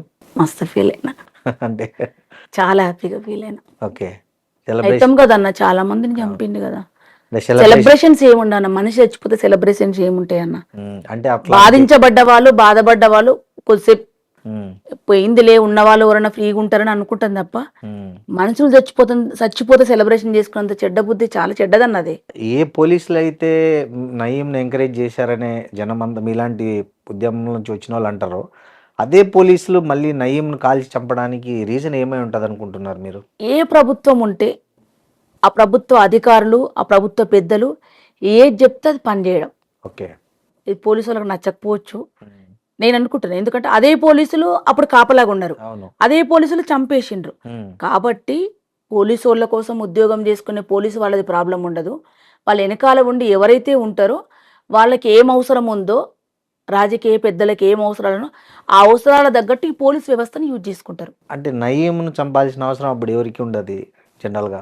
అందరికీ ఉంది. తెలంగాణ రాష్ట్రంలో ఉండి ప్రజల పక్షాన నిలబడి ప్రజా పోరాటాలు చేస్తున్న వాళ్ళు, తెలంగాణ రాష్ట్రం శాంతిగా ఉండాలి, ఉన్న కాడికి దీన్ని ఆ పారిన నీళ్ళతో పంటలు పండించుకొని తినాలంటే అట్లాంటి వాళ్ళు ఉండొద్దు అనుకుంది. తెలంగాణ రాష్ట్రంలో 4-5 కోట్ల మంది ప్రజలందరూ అనుకున్నారు కాబట్టి పోయిండు. ఒక్కరేం లేదు, అందరూ అనుకున్నారు. సో ఆయన కొంతమంది హీరోలుగా చెప్తుంటారు, అంత సాయం చేశాడు, ఇది చేశాడు, ఆ పిల్లల్ని చదివించాడు, ఇట్లాంటివి కూడా కొంత హీరోయిక్ కథలు చెప్తుంటారు బయట. నేనున్నాను ఇప్పుడు సారథిలో ఎంప్లాయీని. మ్మ్. నా బతుకు తెరువు కోసమో నా పాట కోసమో నేను ఎంప్లాయీగా పనిచేస్తున్నా. నాకు ఆ జీతం అవసరము, నా సొంత ప్రయోజనం అవసరం. నా సొంత ప్రయోజనం ఏమిటి? నేను చనిపోయిందాక పాట పాడాలి, నేను పాట పాడుతూ చనిపోవాలి. నేను పాట పాడితే నా పాట కులానికి సంబంధించిన నా తోటి అన్నదమ్ములు, నా బిడ్డలు, నా కులం, నా పాట కులం వాళ్ళందరూ నాకు వచ్చి డప్పు కొట్టాలనుకుంటా. అది డప్పు కొట్టాలంటే నేను రోజు ఆయన ఎమ్మటి ఉండాలి, వాళ్ళు నా ఎమ్మటి ఉండాలి, నేను వాళ్ళ ఎమ్మటి ఉండాలి. అట్లనే కదా. అవును. ఇలా 2 లక్ష్యాలు ఉన్నాయి, ఆర్థిక లక్ష్యం ఉన్నది, సాంస్కృతిక లక్ష్యం ఉన్నది. ఆర్థిక లక్ష్యం అనే దుర్మార్గమే, ఇంతకన్నా కాకుండా వేరే తిరిగి కూడా పాటలు పాడుకోవచ్చు. అవును. కానీ నేను కాకుండా 2 ఎంచుకున్నట్టే నాకు ఇలా బతుకు తెరువు ఉంది, పాట పాడాలని ఉంది. వాళ్ళకు కూడా సొంత ప్రయోజనం ఉంది. ఆయన ఎమ్మటి ఉండి చావు బతుకుండి చూసే వాళ్ళకు 10 లక్షలు ఇచ్చి ఉండరా నా ఎమ్మట అంటే ఎప్పుడు చచ్చిపోతారో తెలియదు కాబట్టి ఉంటాడు. ఒకటి చంపినా అంటే కట్టలేసి వేసి ఉండొచ్చు. హీరోగా చెప్పేవాళ్ళు ఎంతమంది అన్న, ఎంత దుర్మార్గుడికైనా ఒక 10 మందికి అయితే నచ్చుతాడు. అవును. ఎందుకంటే 10 మంది లేకుండా ఒక్కడు ఏం చేయలేడు కదా. అవునవును. మెజార్టీ ప్రజలు వ్యతిరేకించారు, మెజార్టీ ప్రజలు పోవాలనుకున్నారు. సో మీకు ఈ ఉద్యమ జీవితం నుంచి రాజకీయ జీవితంలోకి రావాలనే ఆలోచన ఎప్పుడు కలిగింది? అస్సలు మేము రాజకీయాలకు వస్తామని, ఈ స్టేజ్లో ఎమ్మెల్యేలం అవుతామని, ఇట్లుంటామని ఏ రోజు కలగనలేదన్న. మ్మ్. నేను ఇప్పటికప్పుడు ఇట్టగిచ్చుకొని చూసుకుంటా. మ్మ్. అస్సలు ఏ రోజు కూడా మేము అనలేదు, వస్తామనుకోలేదు. మ్మ్. వార్డు మెంబర్ కావాలన్న కోరిక కూడా లేదు. ఓకే. మేము ఎమ్మెల్యేలు అయ్యే వరకు ఓటక్కు నాకు అంతకంటే 2-3 ఏళ్ళ ముందు వచ్చినట్టు ఓటకు. మేము ఓటు వేయం కాబట్టి మాకు ఓటకు కూడా పెట్టలేదు, అందుకనే అట్లా వచ్చింది. సో ఎట్లా ఫీల్ అయినారు అక్క? ఫస్ట్ మీ ఎమ్మెల్యే కంటెస్ట్ చేయమని బీఆర్ఎస్ నుంచి మీకు ఒక ఆఫర్ వచ్చింది. సో అప్పుడు ఎట్లా, అంటే మీరు అడిగారా కేసీఆరే ఎమ్మెల్యేగా పోటీ చేయమన్నారా? లేదన్న, మేము ఫస్ట్ చెప్పినప్పుడు వీరేశం చెప్పిండప్పుడు మేము తెల్ల పేపర్లం సార్, మీరు ఎట్లా యూజ్ చేసుకుంటే అట్లా అవుతామని చెప్పిండ్రు. టికెట్ ఇచ్చిర్రు. టికెట్ ఇచ్చినప్పుడు బీఫామ్, అసలు బీఫామ్ అంటే కూడా తెలియదు. ఆ బీఫామ్ ఇస్తారని వస్తుందని, ఓట్లు అడగడానికి దండం పెట్టడం కూడా చక్కగా రాదు మాకు. ఇప్పుడు దండం పెట్టిన వాళ్ళంగా అక్కడ ఎంత నేర్చుకొని వచ్చినామన్నా, ఈ పార్లమెంట్ రాజకీయాలకు వచ్చినాక మళ్ళీ 0 కాంచి నేర్చుకున్నాం, అన్ని నేర్చుకున్నాం. ఎందుకంటే మాకు తెలియని రాజకీయాలు కదా ఇవి, అందుకని నేర్చుకున్నాం. అక్క, ఇప్పుడు మీకు ఈ ఉద్యమ నాయకులు పైలా సంతోష్ కానీ గద్దర్ కానీ వీళ్ళతో మీ అనుబంధం ఎలాంటిది? వాళ్ళ నుంచి మీరు ఎలాంటి ప్రేరణ పొందారు? పైలం సంతోష్ అన్న నా గురువు అన్న. ఓకే. నాకు పాటకు ఆటకు గురువు ఆయననే. ఆయన దగ్గర నేర్చుకున్నా. ఆయన దగ్గర నేర్చుకుని ఆయనే నేర్పించారు నాకు. అడుగులు, గజ్జెలు, పాట అన్ని అన్ననే. ఓకే. వైలం సంతోషన నా గురువు. గద్దరన్నని చూసి నేను బై బర్త్ నుంచి ఇన్స్పిరేషన్. ఎందుకంటే సంజీవన్న, గద్దరన్న వాళ్ళ పాటలు చిన్నప్పటి నుంచి వింటూ పెరిగింది దాన్ని. ఇన్స్పిరేషన్లో అది కూడా ఒకటి. లైవ్ రికార్డు కాకుండా రికార్డులలో వాళ్ళ పాటలు ఇళ్ళల్లో క్యాసెట్లు ఉంటేనే అరెస్ట్ చేసే కాలం చూసింది దాన్ని. గద్దరన్న పాటల్లో మీకు బాగా ఇష్టమైన పాట ఏంటి? ఒక 30 ఏళ్ళ కింద రాసుంటాడు అన్న గద్దరన్న ఈ పాట. ఇప్పటికీ ఈ పాటలో ఉన్న పరిస్థితులు కానీ, ఈ పాటలో ఉన్న ఖనిజ సంపన్న దోచే వ్యవస్థ కానీ ఇప్పటికీ మారలే. ఇంకా దోపిడీ ఎక్కువైంది.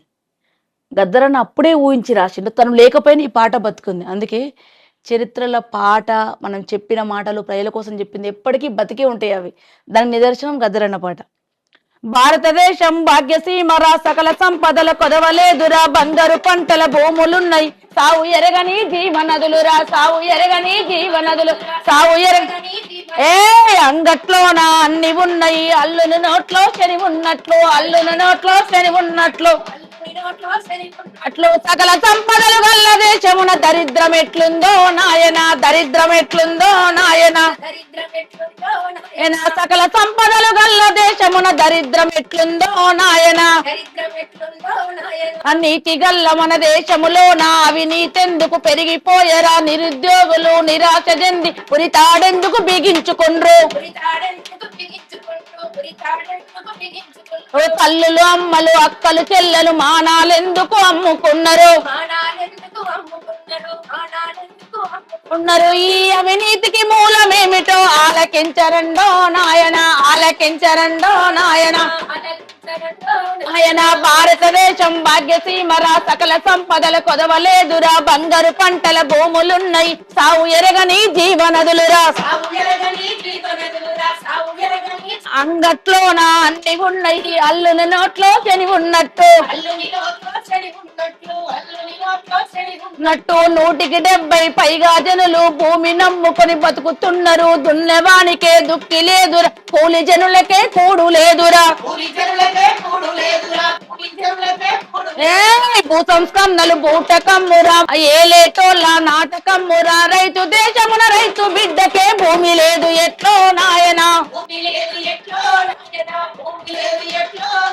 ఆ పెద్ద పెద్ద భూస్వాములు దొరలు తిమ్మిని బొమ్మిని చేసినానురా, పంట భూమి చేయి జారకుండర, కుక్క నక్క పిల్లి పేరున లెక్కలు రాసి చేతులెత్తినరు, లెక్కలు రాసి చేతులెత్తినరు, లెక్కలు ప్రభుత్వం వేసిన లెక్కల తీరున దేశంలోన సాగు భూములు 40 కోట్ల ఎకరాలుండగా, 100 ఎకరం మాత్రం భూమి ఎట్లా మిగిలే నాయన, నాయన భూమి ఎట్లా మిగిలే నాయన, తుందామంటే దుక్కులు లేవు, నాగలికేమో కర్రు లేకర, పండిన పంటకు రేటు రాకర, అమ్మిన రేట్లకు చేతికి రాక,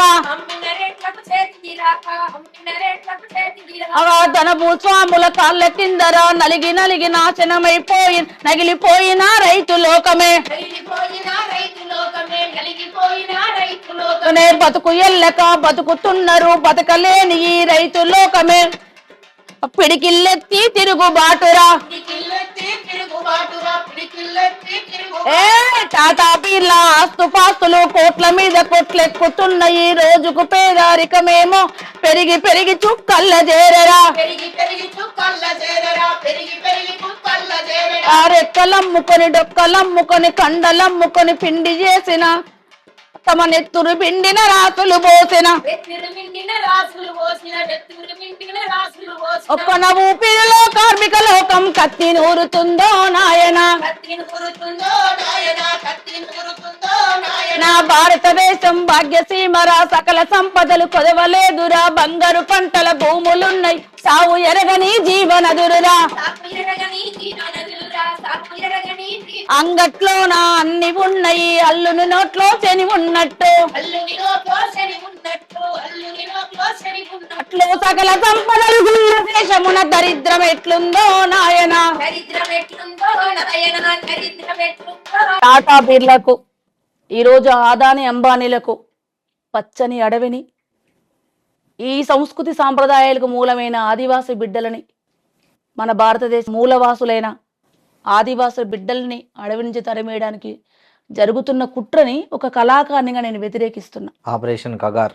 ఆపరేషన్ కగార్ ఆదివాసుల వాళ్ళ ఉన్న నీడ కింద ఉన్న భూమిని, వాళ్ళ రెక్కల కింద ఉన్న ఆ చెట్ల నీడలో ఉన్న పక్షుల్లాగా ఉన్న బిడ్డల్ని తరిమేయాలని చూసిన పాపం ఎప్పటికీ పోదు.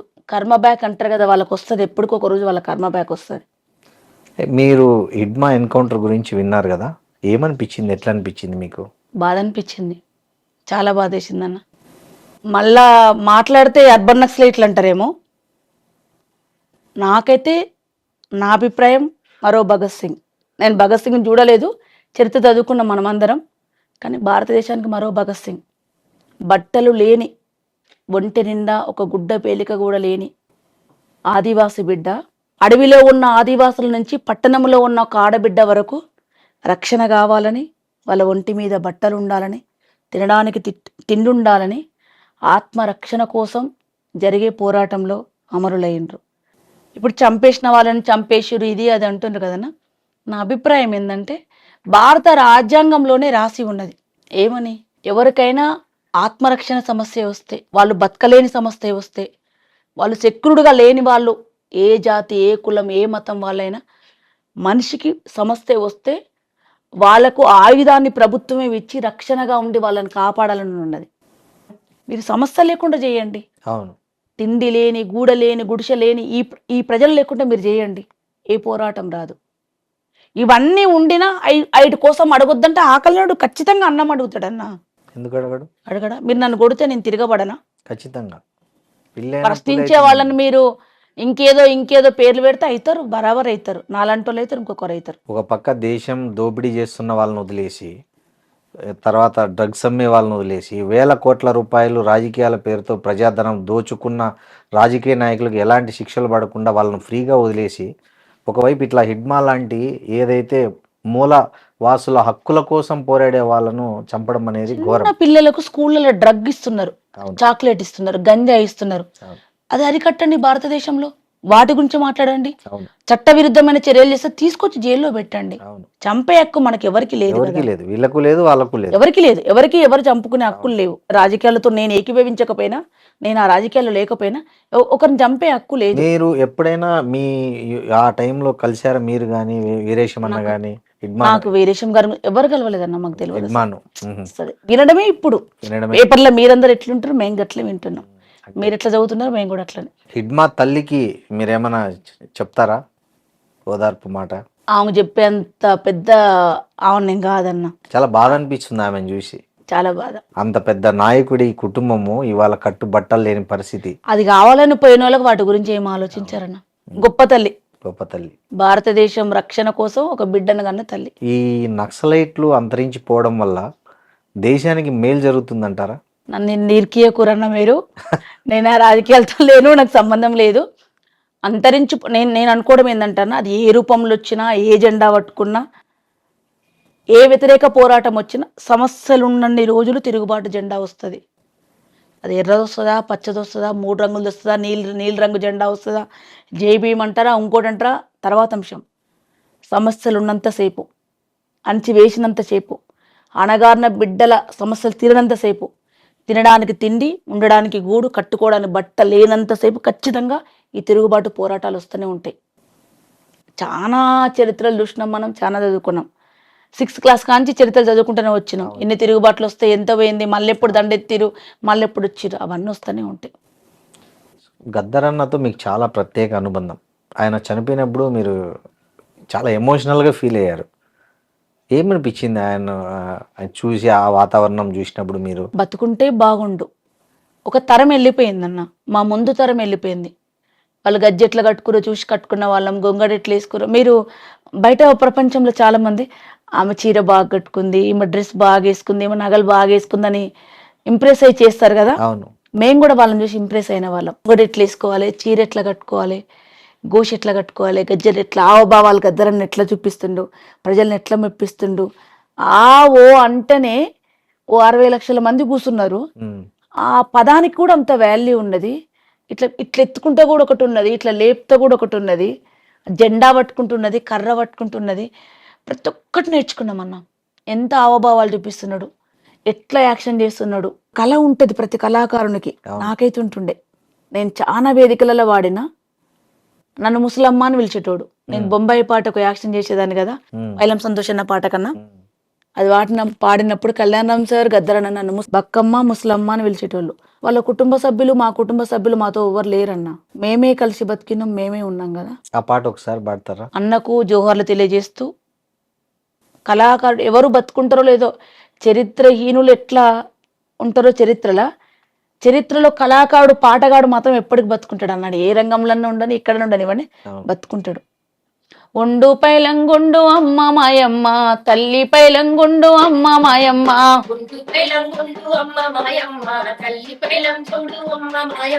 ఒండు పైలంగుండు అమ్మ మాయమ్మ, అమ్మ పైలంగుండు తల్లి మాయమ్మ,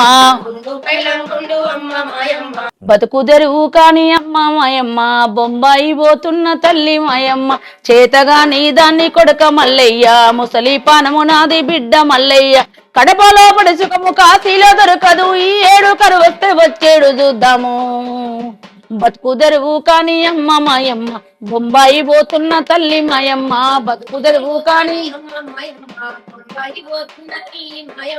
చేతగా నీ దాన్ని కొడక మల్లయ్య, ముసలి పానము నాది బిడ్డ మల్లయ్య,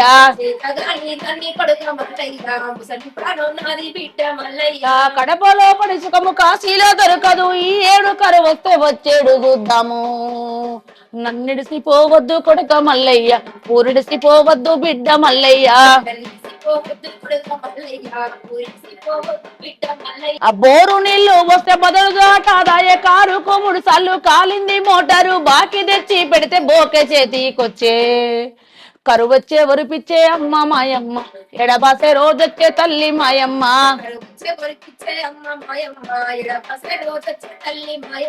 ఒండు పైలంగుండు అమ్మ మాయమ్మ, ఇల్లు పైలం చూడు తల్లి మాయమ్మ,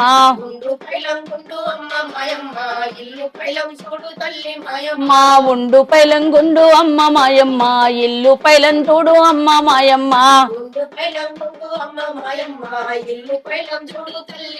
చేతగా నీ దాన్ని కొడుక మల్లయ్య, పోవద్దు బొంబాయి తండ్రి మల్లయ్య, చేతగా నీ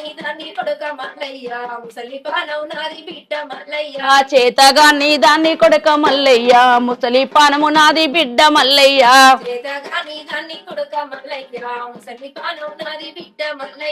కడపలో పడి సుఖము కాశీలో దొరకదు, ఈ ఏడు కరువు వస్తే వచ్చేడు చూద్దాము, నన్నిడిసిపోవద్దు కొడుక మల్లయ్య, ఊరిడిసిపోవద్దు బిడ్డ మల్లయ్య,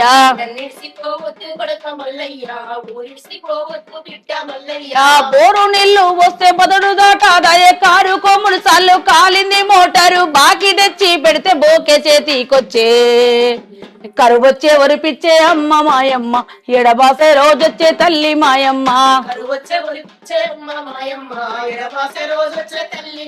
మా కరువు వచ్చే వరిపిచ్చే అమ్మ మాయమ్మ, ఎడబాసే రోజు తల్లి మాయమ్మ,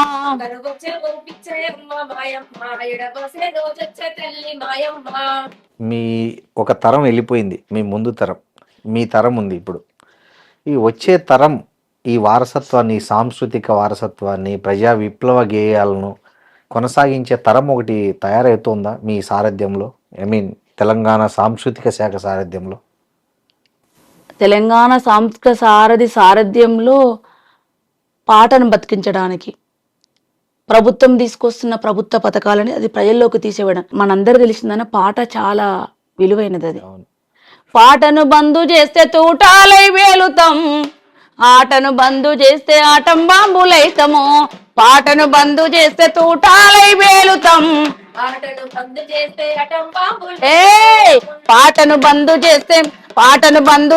తూటాలై వేలుతాం, ఆటను బంధు చేస్తే ఆటం బాంబులైతము, ఆటను బంధు చేస్తే ఆటం బాంబులైతం అని పాటను బంధు చేయాలని చూస్తే ఎప్పటికీ అది మోగుతూనే ఉంటది. మాలాంటి వాళ్ళం పారిపోయి వచ్చినా, బతుకు తెరువు కోసం వచ్చినా, మా అవసరాల కోసం పనిచేసిన, స్వార్థపరులమై బతుకుతున్నా, మేము మాలాంటి వాళ్ళం ఎంతమంది పోయినా సమస్యలు ఉన్న రోజులు పాట పాడేటోళ్ళు, ప్రజల పక్షాన్ని నిలబడేటోళ్ళు పుడుతూనే ఉంటారన్న. పెద్ద పెద్దోళ్ళు ఉన్నారు, కలిసిపోయిండ్రు. ఇప్పుడు ఒక 4 ఏళ్ళు పనిచేసిన వయసు వచ్చినాక రావాల్సిందే కానీ అందరం అంతే. రోగం వచ్చేది వస్తామో ఇంకో తిరిగి వస్తామో యాక్సిడెంట్ చచ్చిపోతే అయ్యో చచ్చిపోతాం కదా, ఏదో ఎట్లా చచ్చిపోతాం కదా. ఎట్లా అవును. లేదు బాగా గట్టిగా ఉన్నాం కూర్చొని మంచిగా తిన్నామంటే ఎప్పుడో ఒకసారి వస్తాం కదా, 60 ఏళ్ళకైనా వస్తాం కదా. అవును. కంపల్సరీ పుడతారన్న, సమస్యలు ఉన్న రోజులు పుడతారు. సారథులు ఉన్న వాళ్ళం ప్రభుత్వం చేసే పథకాలను ప్రజలకు తీసుకెళ్ళి ఎక్కువ అవగాహన కలిగించి అవి ఎట్లా అప్లై చేసుకోవాలి, ఏం జీవో తీసుకొచ్చింది అది చెప్తే మాట రూపంలో ఎక్కువ వినరు, పాటల రూపంలో వింటారు. అందుకే వినూత్నంగా తెలంగాణ గవర్నమెంటు భాషా సంస్కృతి శాఖలో పాటలను ఎంచుకున్నది. ఇది గొప్పది. ఇంతకుముందు కూడా పాడి చెప్పేవాళ్ళు, ఏదో సీజన్ వచ్చినప్పుడు సీజన్ లాగా చేసేటోళ్ళు. ఇప్పుడు కంటిన్యూగా పాడి చెప్తున్నాం. మాలంటోళ్ళం ఎంతమంది పోయినా, మా తర్వాత వచ్చే మా ముని మనమన్లు పోయినా పాట బతికే ఉంటుందన్న. అది బతికుండడానికి మా తాపత్రయం. మీరు తెలంగాణలో చూసిండ్రు, నాకు ఎంత హ్యాపీగా ఫీల్ అవుతున్నా అంటే ఈ జన్మ ధన్యమైపోయింది. తెలంగాణ రాష్ట్రం వచ్చింది. లక్ష్యాలు ఎంతవరకు నెరవేరితే అన్నీ ఒకసారి కావు, నెమ్మది నెమ్మదిగా ఒక్కోటి అవుతూ ఉంటుంది. తెలంగాణ రాష్ట్రంలో తెలంగాణ యాసని భాషని మేము గోసి కట్టుకొని ఎగురితే వీళ్ళు కళాకారుల అన్నోళ్ళని రవీంద్ర భారతి మెట్లెక్క రవీంద్ర భారతిని ఆక్రమించుకొని మేము గోసి గొంగడు వేసుకొని పాట పాడుతున్నాం. నేనైతే రవీంద్ర భారతిలో ఉద్యోగం రాకముందుకు ఎన్నడూ రవీంద్ర భారతి పోలే. ఎప్పుడు మీటింగ్ పెట్టుకున్న బాగలింగంపల్లె, సుందరయ్య విజ్ఞాన కేంద్రం, ఆర్టీసీ భవనం, లేకపోతే ఇందిరా పార్క్ ఎన్నో పాడేటోళ్ళం. లైఫ్లో కూడా 30 ఏళ్ళ ఉద్యమ చరిత్రలో ఎన్నడూ రవీంద్ర భారతి మెట్లెక్కలే. వాళ్ళు కథక్ కళాకారులు, భరతనాట్యం వాళ్ళు ఎక్కిరి తప్ప మేము ఎన్నడూ పోలే. ఈరోజు వాళ్ళు తక్కువ వస్తారు దాంట్లకు, మేము నెలకు ఒక రోజు పోతున్నాం. తెలంగాణ యాసని భాషని ఈ రోజు కూడా ఎవరు మనల్ని విలన్లాగా పెట్టి మా భాషను చూపించిన వాళ్ళు, అంటే రాయలసీమ భాషనైనా తెలంగాణ భాషనైనా విలన్లాగా చూపించో, రాయలసీమ తెలంగాణ రాయలసీమ వాళ్ళని వస్తేనేమో ఒక రౌడీల్లాగానో మూటాల్లాగానో చూపించారు, ఇక్కడేమో జోకర్లను చేసారు. కానీ ఇవాళ జోకర్ల భాషే సినిమా పరిశ్రమను ఏలుతుంది. ఇవాళ తెలంగాణ యాస భాష ఆ మాండలికము, తెలంగాణ ఫోక్ లేని సినిమా, ఫోక్ లేకపోతే సినిమా ఫెయిల్ అన్న. అవును, ప్రతి సినిమాలో ఒక జానపదం పెడుతున్నారు. పెడుతున్నారు. నేను ఆ విజయానికి కళ్ళ చూసిన ధన్యమైంది అనుకుంటున్నాను. నేను ఈరోజు తెలంగాణ లవ్ స్టోరీ కూడా తెరకెక్కుతున్న చూడు, నాకు ధన్యమైపోయింది అది చాలు. ఈ మధ్య మీరు ఒక కాంట్రవర్సీ స్టేట్మెంట్ ఏదో ఒకటి వచ్చింది, నన్ను బదనాం చేయొద్దండి అని. అసలు ఎందుకన్నారు ఆ మాట మీరు? దేనికి బదనాం చేయొద్దన్న? ఏదో ఒకటి వైరల్ అయింది మీది, ఒక చిన్నది, నన్ను బదనాం చేయొద్దండి అని ఏదో మీరు ఎక్కడో అన్నట్లు ఒక మాట వైరల్ అయింది. ఏ సందర్భంలో అయింది, ఎందుకు అయిందో నాకు యాక్చువల్గా తెలియదు. అంటే మామూలుగా మనిషిని బదనాం చేయొద్దంటే పొలిటికల్ లైఫ్లో ఉన్నప్పుడు, ఆడపిల్ల రాజకీయాల్లోకి వచ్చినప్పుడు, ఆడపిల్ల రోడ్డు మీద ఏ ప్రొఫెషన్లు ఉన్నా మాకు స్పెషల్ సవాళ్ళు ఉంటాయి అన్న. మీరు చూస్తుంటారు, మీడియాలో ఉన్నా ఉంటే మాకు ఎక్కడ ఉంటాయి. ఎందుకంటే మా జీవితం, మేము మా లైఫ్ స్టైల్, మేము ఇంటి దగ్గర ఉండడం, హౌస్ వైఫ్ ఉండడం, అన్ని సవాళ్ళతో కూడుకుంటుంటుంది. మాకు ప్రాబ్లం ఎక్కడ వస్తుంది అంటే మేమేం నా నుంచి ఇప్పుడు నేను ఇంటర్వ్యూ చేస్తున్నా, ఇప్పుడు వాచ్ పెట్టుకుని ఇప్పుడు వాచ్ లేదు, అది డిస్టర్బెన్స్ అవుతుందని తీసేసిన. బోడ చేతులతో ఇంటర్వ్యూ చేస్తుంది, గాజులు వేసుకోలేదు, గాజులు పెట్టుకోకుండా దీపాలు ముట్టిస్తుంది, బొట్టు పెట్టుకుంది. ఇప్పుడు ప్రిపేర్ అయ్యి మేకప్ వేసుకొని చేసే వీడియోలు కావు కదా. అవును, ఇప్పుడు ఇంటర్వ్యూ ఉన్నాం, మీరు వచ్చిన నేను కూర్చొని పాట పాడుతున్నా. దీనికి ఏదో చీర కట్టుకొని మేకప్ వేసుకోవడం అనేది కొంతమంది ఇష్టం. ఉన్నట్టు మనం ఎట్లున్నాం అట్లా పాట పాడాలని అది నా ఇష్టం. దాన్ని కాంట్రవర్సీ, అందుకే ప్రతి దాన్ని కాంట్రవర్సీ చేయడం నేను ఈజీగా తీసుకుంటున్నాను. ఏం చేసినా పర్వాలేదు, నాకు ఎట్లా బతకబోద్ది నేను ఎట్లా బతుకుతా, నా వల్ల నా ఫ్యామిలీకి ఏమైనా ఇబ్బంది ఉంటే నేను ఆలోచిస్తాను, నా వల్ల వాళ్ళకి ఏమైనా ఇబ్బంది అవుతుందంటే. ఫ్యామిలీకి, సమాజానికి, మెజారిటీ పీపుల్కు నా వల్ల నష్టం లేనప్పుడు నేను దేనికైనా సిద్ధం. మీరు కులాన్ని, మతాన్ని, వర్గాన్ని, ప్రాంతాన్ని అన్నిటినీ అతీతంగా ఒక విప్లవ మనస్తత్వంతో జీవితాన్ని కొనసాగిస్తున్నారు. మీ తరంలో మీలాగా సాహసం చేయడం అనేది చాలా గొప్ప విషయం. అప్పట్లో 30-40 ఏళ్ల కింద కులాంతర వివాహాలు అనేది చాలా పెద్ద టాపిక్. ఇప్పటికీ ఉంది. సో మీ పిల్లల్ని ఎలా పెంచుతున్నారు, వాళ్ళను ఎటువంటి భావజాలంతో మీరు ట్రైన్ చేస్తున్నారు? మా పిల్లలకైతే మేము ఏం ట్రైన్ చేయమన్నా. ఓకే, ఏం ట్రైన్ చేస్తామంటే సమాజంలో చీడ పురుగులు కావద్దు. బాబు ఉన్నాడు, వాడి వల్ల ఒక ఆడపిల్లకి ఇబ్బంది కలిగిందని, ఇలాంటి అలవాట్లు ఉన్నాయని, వీరేశం పుష్పల కొడుకు ఇట్లా అంటోడని రావద్దు. ఈ న్యాయం కోసం కొట్లాడండి, ఈ సమస్య కోసం నిలబడంటే ఏది వచ్చినా ఫేస్ చేస్తాం. మీరైనా ఫేస్ చేస్తారు, మేమైనా ఫేస్ చేస్తాం. ఆడపిల్లలు ఉన్నారనుకోండి, ఇప్పుడు ఆమె డాక్టర్ ప్రొఫెషన్ తీసుకుంది, ఎంబీబీఎస్ సెకండ్ ఇయర్ చదువుతుంది. ప్రజల కోసం ఆమె, మేము అసలు ఏం గైడ్ చేయలే. అంతకుముందు ఆమెకు ఐఏఎస్ కావాలని ఉండే. వాళ్ళ డాడీ కరోనాలో చేసిన సేవలు, వాటిని చేసినవి, చనిపోవడం చూసి, పారేసొచ్చుడు, అంత్యక్రియలు వచ్చినాక తను సఫర్ అవ్వడు, ఆ ఫీలింగ్ అంతా చూసి వైద్యం చేయడం అనేది ఇంపార్టెంట్. అది ఫ్రీ వైద్యం చేయాలి. నాకు ఏం సాధ్యపడుతో తర్వాత అంశం. నాన్నకి ఇది ఇష్టం ఉంది, డాక్టర్లు ఈ ప్రొఫెషన్ ఇష్టం ఉంది కాబట్టి నాన్న కోసం నేను డాక్టర్ని అవుతా. మేము వద్దన్నాం చాలా 10 years ఆడపిల్ల లైఫ్ ఇట్లుంటుంది వద్దంటే నాకు అది ఇష్టం, నేను అటు సైడ్ పోను, నేను ఇటే పోతాను అయింది. బాబు ఉన్నాడు. అసలు మేము ఇట్లుండమని చెప్పాం. ఇంటికి వచ్చిన వాళ్ళకి రెస్పెక్ట్గా ఉండడం, వాళ్ళతో ప్రేమగా ఉండడం, మన ఇంటికి వచ్చిన వాళ్ళకు నీళ్ళు ఇచ్చి అన్నం పెట్టి ప్రేమగా, గొప్ప అదే చెప్తాం విషయాలు. తప్ప మేము ఇంకోటి ఇట్లుండాలి అట్లుండాలి ఏం చెప్పమన్నా. ఇప్పటి వరకైతే బాబు ఏం చేస్తున్నాడు? బాబు బీటెక్ అయిపోయింది, ఎంబీఏ అయిపోయింది, లండన్ ఎంబీఏ అయిపోయింది అన్న. ఉమ్, బీటెక్ ఇండియాలోనే చేసిండు. ఉమ్, ఇప్పుడు ఉన్నాడు బిజినెస్ సైడ్ వేస్తున్నాయి అడుగులు. ఉమ్. పాప ఎంబీబీఎస్ సెకండ్ ఏం ఇయర్. బిజినెస్ చేయాలనుకుంటున్నాడు? ఆయన ఇష్టం, ఆయనకు వదిలేసినాం, ఓకే వెతుక్కుంటుండే ఇప్పుడు. ఓకే. ఇంకోటి సేవ అంటే గుర్తొచ్చింది, మీరు ఒక ట్రస్ట్ పెట్టి చాలా సేవలు చేస్తున్నారని మా విఘ్నేష్ కూడా చెప్పాడు నాతో. అది ఉద్దీపన అనే ఒక అవును. ఫౌండేషన్, అది ఏమేం చేస్తున్నారు, అసలు ఆలోచన ఎట్లా వచ్చింది అసలు యాక్చువల్లీ ఉద్దీపన ఫౌండేషన్ ఎమ్మెల్యే గారిది, వేముల వీరేశం గారిది. మీకు? తనకు వచ్చింది. ఓకే చాలా పెద్ద గొప్ప నిర్ణయం అన్న. ఓకే. యాజ్ ఎ వైఫ్ కాకుండా ఒక ఫ్రెండ్గా చెప్తున్నా. మేము అత్యవసర చదువులు చదివినాం, ఏమంటారు సప్లిమెంటరీ చదువులు. తను ఎమ్మెల్యే అయ్యేసరికి ఇంటర్మీడియట్ మాత్రమే అయిపోయింది. తను ఉద్యమానికి లోపలికి వెళ్ళిపోయి చదువుకోలేదు. వచ్చినాక డిగ్రీ పీజీ చేసిండు, ఇప్పుడు పిహెచ్డి కోసం ట్రై చేస్తున్నాడు. ఉమ్, మేము ఇప్పటికీ ఇప్పుడు తను అసెంబ్లీలో ఇంగ్లీష్ మాట్లాడలేడు, కష్టపడి చదువుతున్నాడు. డబల్ ఎంఏ సర్టిఫికేట్ ఉన్నా నేను ఇంగ్లీష్ మాట్లాడాను, ఫ్లూయెంట్ ఇంగ్లీష్ మాట్లాడలేను, ఏదో బటర్ ఇంగ్లీష్ మాట్లాడతా. ఈ నాది వేరు అనుకోండి. ఎమ్మెల్యే గారికి ఏంటంటే నేను ఇంగ్లీష్ చదవలేకపోయినా, ఇంగ్లీష్ మాట్లాడలేకపోతున్నా, మాట్లాడితే ఇంకొక స్థాయిలో ఉండేదాన్ని, నేను పెద్దానికి కౌంటర్ ఇద్దును, ఇంగ్లీష్ పేపర్ల వాళ్ళతో కూడా నేను మాట్లాడదును, ఎక్కువ మెసేజ్ ఇద్దును. అనగారిన బిడ్డలు, పేద బిడ్డలు ఇంగ్లీష్ మీడియంలో చదువుకోవాలి, వాళ్ళకి ఇంగ్లీష్ చదువు కూడా కావాలి. కొనలేకపోతురు. చదువు అనేది కొనడం కాదని చదువుకుంటూ వస్తుంది, చదువుకుంటే రాదు. అందుకని తను పేద పిల్లలకు నేను చదువుకోలేకపోయిన విద్యను ఇంగ్లీష్ మీడియం పిల్లలు చదివిపియాలి. ఫస్ట్ టైం ఎమ్మెల్యేగా ఉన్నప్పుడు 102 స్కూల్స్ దత్తత తీసుకున్నాడు. ఓ, ఆ స్కూల్స్లో అందరినీ ఉమ్, ఇంగ్లీష్ మీడియం ప్రైమరీ సెక్షన్ కానీ స్టార్ట్ చేసిండు తనే, ఓకే. సొంత నిధులతోటి తనే జీతం ఇచ్చి అన్ని స్టార్ట్ చేసిండు. ఆ 5 years అయిపోయినాక అది ఆగిపోయింది. దాని తర్వాత మేము కొనసాగించడానికి సిద్ధంగానే ఉన్నాం, ఎంత కష్టమైనా ఇంత ల్యాండ్ అమ్మేసుకున్న పెడదామని సిద్ధంగా ఉన్నాం. కానీ ఉన్నవాళ్ళు దాన్ని యాక్సెప్ట్ చేయలే, మాకేదో పేరు వస్తుందని. సరే దాన్ని కూడా రాజకీయ కోణం చూసినప్పుడు వద్దని వదిలేసి కరోనా వైపు డైవర్ట్ చేసినాం ఆ ఉద్దీపన సేవల్ని. అది అయిపోయిన తర్వాత ఇంకెప్పటికున్నా మనం ప్రజాప్రతినిధులు ఉంటేనే దీన్ని కొనసాగించగలుగుతున్నామని ఏం చేసుకున్నాం, ఇప్పుడు ప్రైవేట్ స్కూల్ పెట్టినాం. ఉమ్. ఉద్దీపన ఫౌండేషన్ ఆధ్వర్యంలో స్కూల్ పెట్టినాం. ₹1 ఫీజు. ఎక్కడ? నకరేకల్. నకరికల్ టౌన్లోనే, ఇప్పుడు మనకి ఇక్కడ 1 kilometer దూరాన్ని ఉంటుంది అది. ఉద్దీపన ఫౌండేషన్ ఆధ్వర్యంలో స్కూల్ పెట్టినాం. Okay. ₹1 fee, for month for ఇయరా? ఇయర్లీ ₹1. అడ్మిషన్ తీసుకున్నప్పుడు ₹1 ఫీజు. ఇప్పుడు 520 మంది పిల్లలు ఉన్నారు అందులో. ఆ రూపాయి కాన్సెప్ట్ ఏంది? ఫీజు తీసుకుందాం, ఫీజు ₹1 ఫీజుతో ఉన్నది అని, ఫీజు లేదు అనే బదులు ₹1 ఫీజుతో పెట్టుకుందాం. ఆ రూపాయి వాళ్ళకు ఉండాలి, ఆ ₹1 కూడా వాల్యుబులే.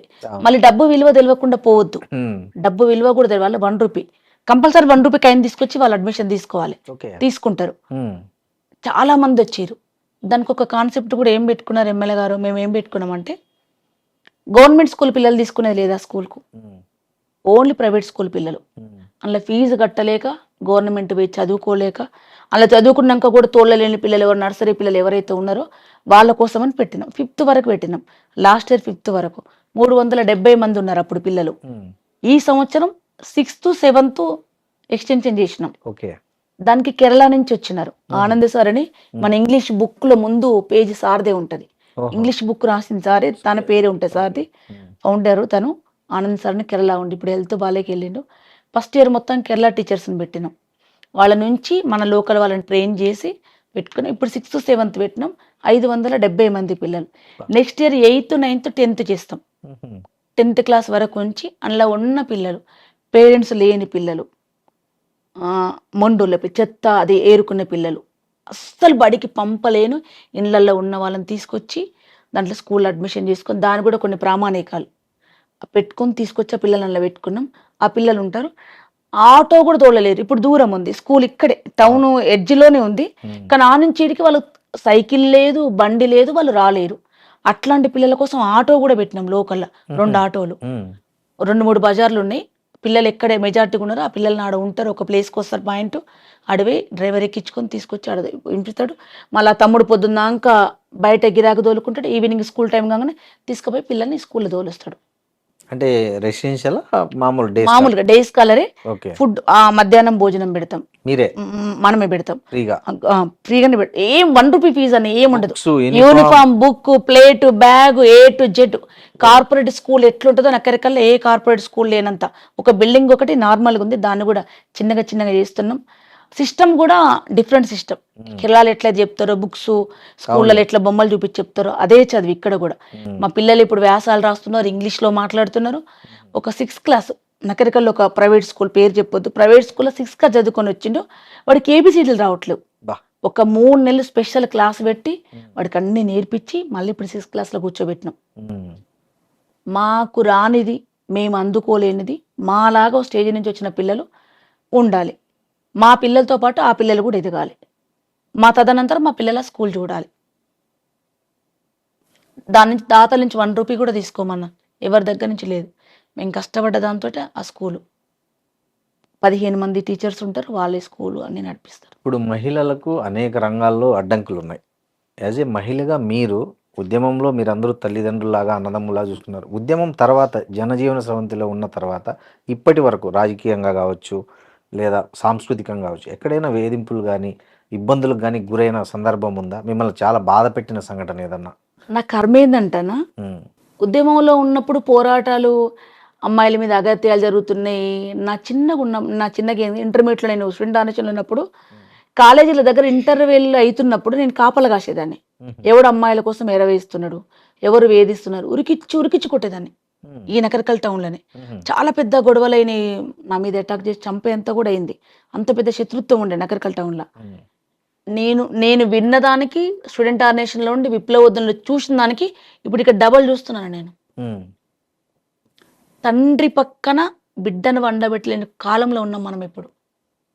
నా దగ్గరికి కొంతమంది వచ్చి చెప్తే నేను ఒక 1-2 నెలల దాకా మనిషిని కాలేనన్నా. ఒక భార్య వచ్చి భర్త భార్యని విపరీతమైన హింస ఇక్కడంతా గాలి చేసి కొట్టి వాడు చేసి, వాడు తప్పు చేస్తాడు, ఈమెను తప్పుడు దాని లెక్కలు చూస్తాడు. ఆఫీస్లో చూసిన నేను ఇప్పుడు ఒక ఎంప్లాయీగా ఆఫీసు పోతున్నా, ఆఫీసులో ఘోరమైన వేధింపులు, ఆఫీసులలో కూడా ఎవ్వరు చెప్పుకోరన్నా. ఎంత బాధ ఉన్నా అవసరం వస్తే ఈ బెంచ్ తీసి ఇంకొక అన్నం వేసుకొని కూర్చుంటారు. వేధింపులు అనేది సమాజంలో, ఎడ్యుకేషన్ అనేది ఏం మారలే. నేను సాఫ్ట్వేర్ ఇంజనీర్ అమ్మాయిలను కూడా చూసిన. ఆ అమ్మాయి పొద్దున లేచి 6 గంటలకు లేచి వండి అత్తబెట్టి మామ పెట్టి డ్యూటీ పోయి వచ్చి మళ్ళీ వచ్చి వండి పెట్టాలి, భర్తతో పాటు జాబ్ చేయాలి. నెల జీతం రాగానే వాడే ATM గీక్కుంటాడు. కొంతమంది ఎంప్లాయీస్ ఉన్నారు, ఆమె జాబ్ చేస్తుంది ఆడపిల్ల, భర్త ఇంటి దగ్గర ఉండి రోజు తిరుగుతాడు, ATM కార్డు వానకానే ఉంటుంది, ఆమె ఉద్యోగాన్ని వేసేయడం రోజు గీక్తాడు. ఎన్ని వేదం. ఇప్పుడు నేను నా దగ్గరకు వచ్చి చెప్పగలుగుతున్నారు, వినగలుగుతున్నా.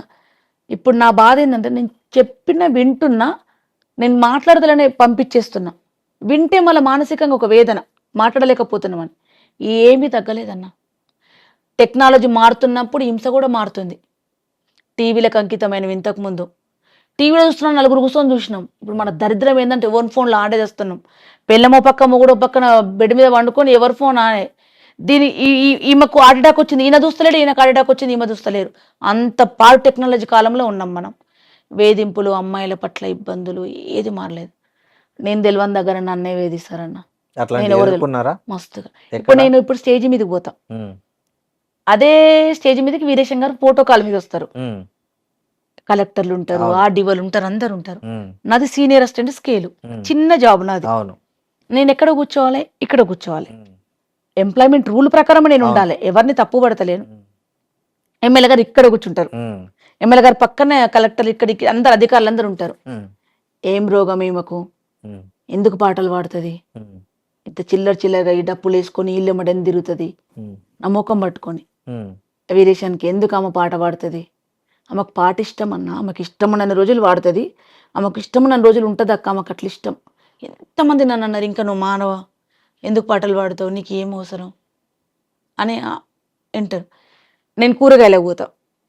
కూరగాయలు అనేది ఎవరు తీసుకొస్తారు, ఇంట్లో మామూలుగా ఆడోళ్ళు మొగోళ్ళు ఎవరైనా తీసుకొస్తారు. మా ఇంట్లో వీరేశంకు బిజీ, మాకైతే ఏం అసమానతలు లేవు. ఆయన అట్లాంటి విషయంలో ఏముండదు. ఆయన కాలు కూడా నిజంగానే పోయి కూడా తెస్తాడు.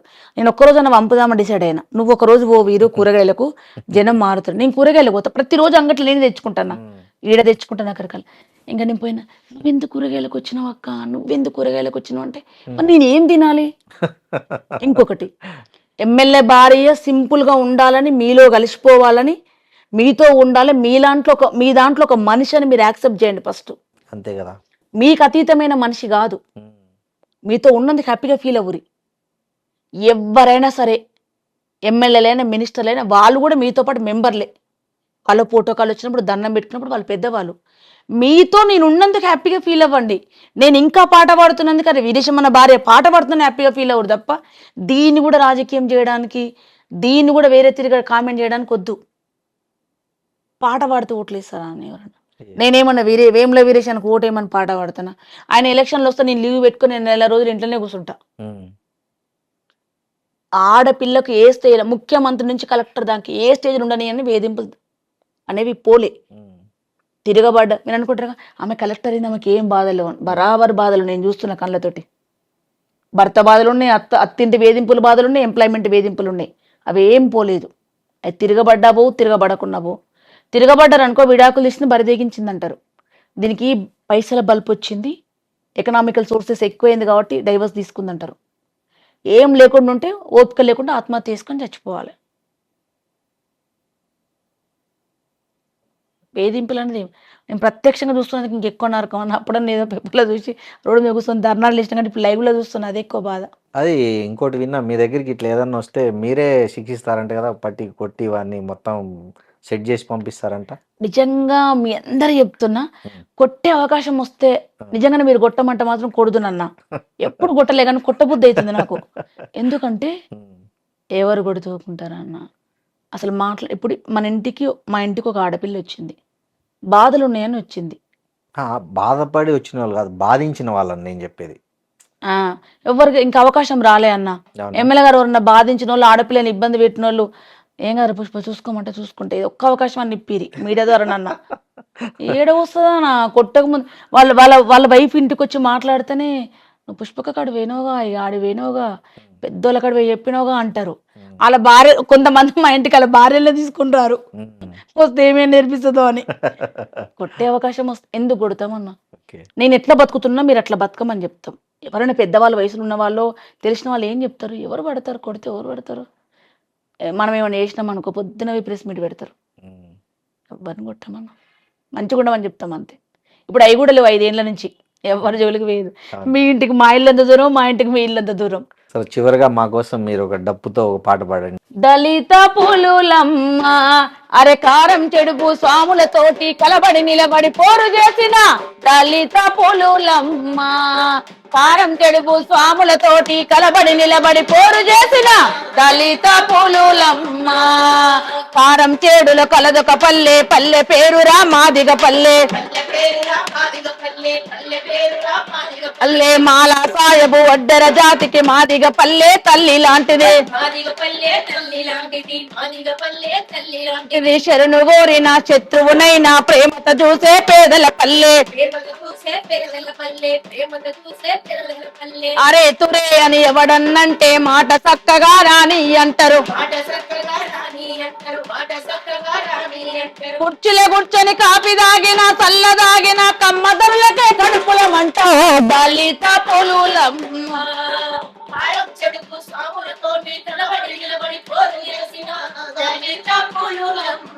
ఆరే మాదిగ పల్లె పేరు వింటరా, కమ్మదొరలకే కాళ్ళు వణుకురా. ఏ పరిసనెత్తుకొని పందమాడితే ఊరు దొరలకే ఉచ్చబడుతదే. కోటి బాధలో మునిగి తేలిన ఆడిన మాటకు అటు ఇటుగారు. అది వడ్డీల మీద వడ్డీలు గట్టి నడ్డి విరిగిన బుద్ధిమంతులే మట్టిల మట్టై మన్నుల మన్నై పండించిన ప్రతి వడ్ల గింజను బలిసిన దొరలా గరిసెలు నింపి పస్తులు బండిన కూలి బిడ్డలే తరాల నుండి యుగాల నుండి భూమి నమ్ముకొని బతుకుతున్నారు నీ చెమట ఇంక నీ చేను లేదురా నెత్తురు ఇంక నీ ఇత్తు లేదురా మొలిచిన మొక్కకు ఎరువులు వాళ్ళే మొలిచిన మొక్కకు ఎరువులు కమ్మదొరలకు కాపు కొడుకులకు కడుపుల మొలిసిన కత్తులు వాళ్ళే దళిత పులులమ్మ అరే కారం చెడుపు సాములతోటి పులులమ్మ అరే పూడి గుడిసెలో పుట్టి పెరిగిన మట్టి జీవులు ఎట్టి జీవులు తన్నిన గుద్దిన తిట్టిన కుట్టిన ఎదురు చెప్పని ఎడ్డి జీవులు చెల్లిని తల్లిని అక్కను లాగిన నోరు విప్పని మూగ జీవులు కర్మదాతవా క్రైస్తవ మతమని కుంగిపోయిన కష్ట జీవులు కాలిన మనసుతో మండే గుండెతో నివురు గప్పిన నిప్పు రవ్వలు నివురు గప్పిన భూకామాందుల మదముననుసగా అంటుకున్న పెను మంటలు వాళ్ళే దళిత పులులమ్మ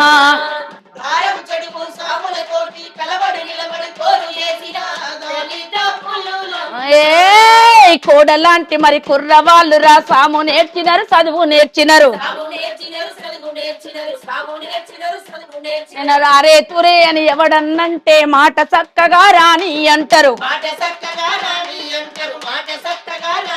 అంటారు ఉన్న గుడ్డలు తెల్లగు తుక్కొని మల్లె పువ్వులా పల్లెలుంటారు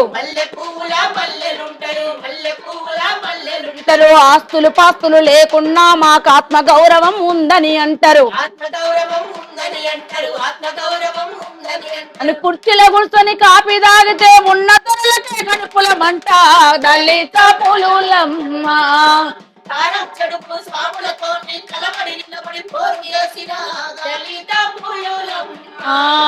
కాలువ కింద రావే అరే కాల్వ కింద వేల వేల ఎకరాలు కమ్మ దొరలత కాళ్ళ కిందరా కమ్మ దొరతనం కాళ్ళ కిందరా మాదిగ పల్లె గుండెకాయరా పేద బిడ్డలకు దుండు వందనం బిడ్డలకు దుడ్డు వందనం మాదిగ పల్లెకు గుండెకాయరా పేద బిడ్డల దుడ్డు వందనం కాశ ఓసుకొని కట్టెబట్టితే కత్తుల వలసం నేలరాలురా కత్తుల వలసం చెంగున దూకి సాము చేసితే భూతల్లే మరి దద్దరిల్లురా చేతి కర్రని చేతి కందితే 1000 మందిని అదరగొడతారు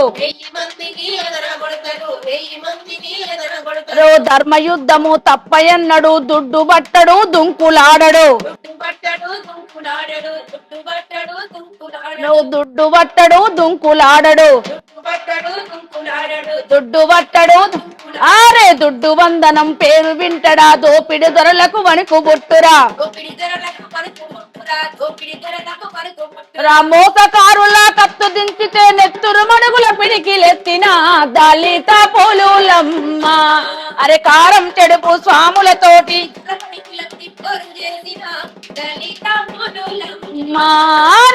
దళిత పులులమ్మ అరే కారం చెడుపు స్వాములతోటి కలబడి నిలబడి పోరు చేసిన దళిత పులులమ్మ కారం చెడుపు స్వాములతోటి కలబడి నిలబడి పోరు చేసిన దళిత పులులమ్మ. Super, thank you. ఎక్సలెంట్ అక్క, చాలా బాగా పాడారు. థ్యాంక్ యూ అన్న. చివరగా ఏమన్నా చెప్పేది ఉందా మీరు? మెసేజ్ అంటే కళాకారులకు కానీ ఉమెన్కి కానీ ఏదైనా ఒక మెసేజ్ ఇవ్వాలనుకుంటున్నారా? ఒకటే మీ అందరినీ కోరుకుంటున్నా, మనుషులు మానవత్వం ప్రేమ వాటికి దూరమై పిల్లల్ని పెంచొద్దు. ఉమ్మడి కుటుంబాలతో పిల్లల్ని ఉంచడానికి మ్యాక్సిమం ప్రయత్నం చేయండి. ఉమ్మడి కుటుంబంలో ఉండలేము, మన ఆర్థిక పరిస్థితులు ఇబ్బందులు ఉన్నాయి, భరించలేము అనుకున్నప్పుడు కనీసం నాయనమ్మ తాతతోటి అమ్మమ్మ తాతతోని పిల్లలు ఉంచడానికి ప్రయత్నం చేయండి. ముందు నుంచే ఆడపిల్ల అవసరాలని కొడుకు కూడా నేర్పించి పెంచండి. ఆడపిల్ల బాధ, అక్క బాధ, చెల్లె బాధ అర్థమైనప్పుడు రేపు సమాజంలో వాడు చీడ పురుగు కాకుండా ఆడపిల్ల అవసరాలేంది, ఆడపిల్లకు నెలకేం అవసరం వస్తుంది, ఆడపిల్లకి ఎప్పుడు పెయిన్ వస్తుంది, ఎప్పుడు ఇబ్బందులు ఉంటుందని ఒక అబ్బాయిగా వాడు జాగ్రత్తగా ఉండి అమ్మని, అక్కని, చెల్లెని ప్రేమించిన వాడు భార్యను కూడా ప్రేమించగలుగుతాడు. అట్లా పెంచాలి.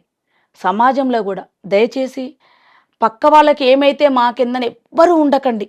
ఆ సమస్య మన వరకు తప్పకుండా వస్తుంది, ఖచ్చితంగా వస్తుంది. ఎప్పుడైనా సరే మనకేమీ లేదు, మనకి ఏ సమస్య లేదని అనుకోవద్దు. మీకు చేతనైన కాడికి పెద్ద పోరాటాలు చేసి పిడికిల్లి బిగించి ఇంకోటి చేయాల్సిన అవసరం లేదు.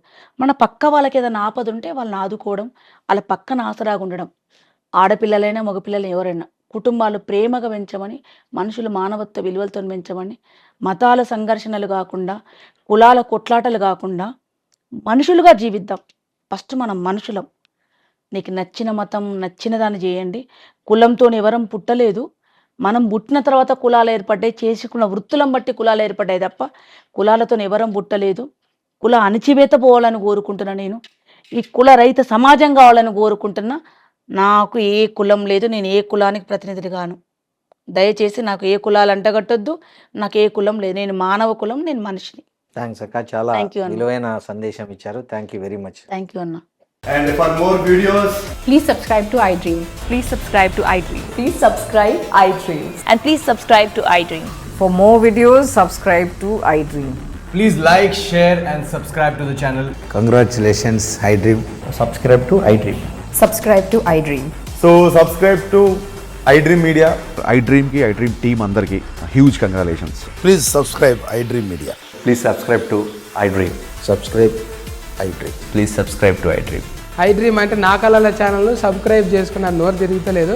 మీరైతే గంట గుర్తు కొట్టండి. For more such videos, please subscribe to iDream. Subscribe to iDream. Please subscribe to iDream. Please subscribe iDream Media. Please do subscribe to iDream. Please subscribe to iDream Media. For best entertainment and information, please subscribe iDream. And don't forget to subscribe to iDream.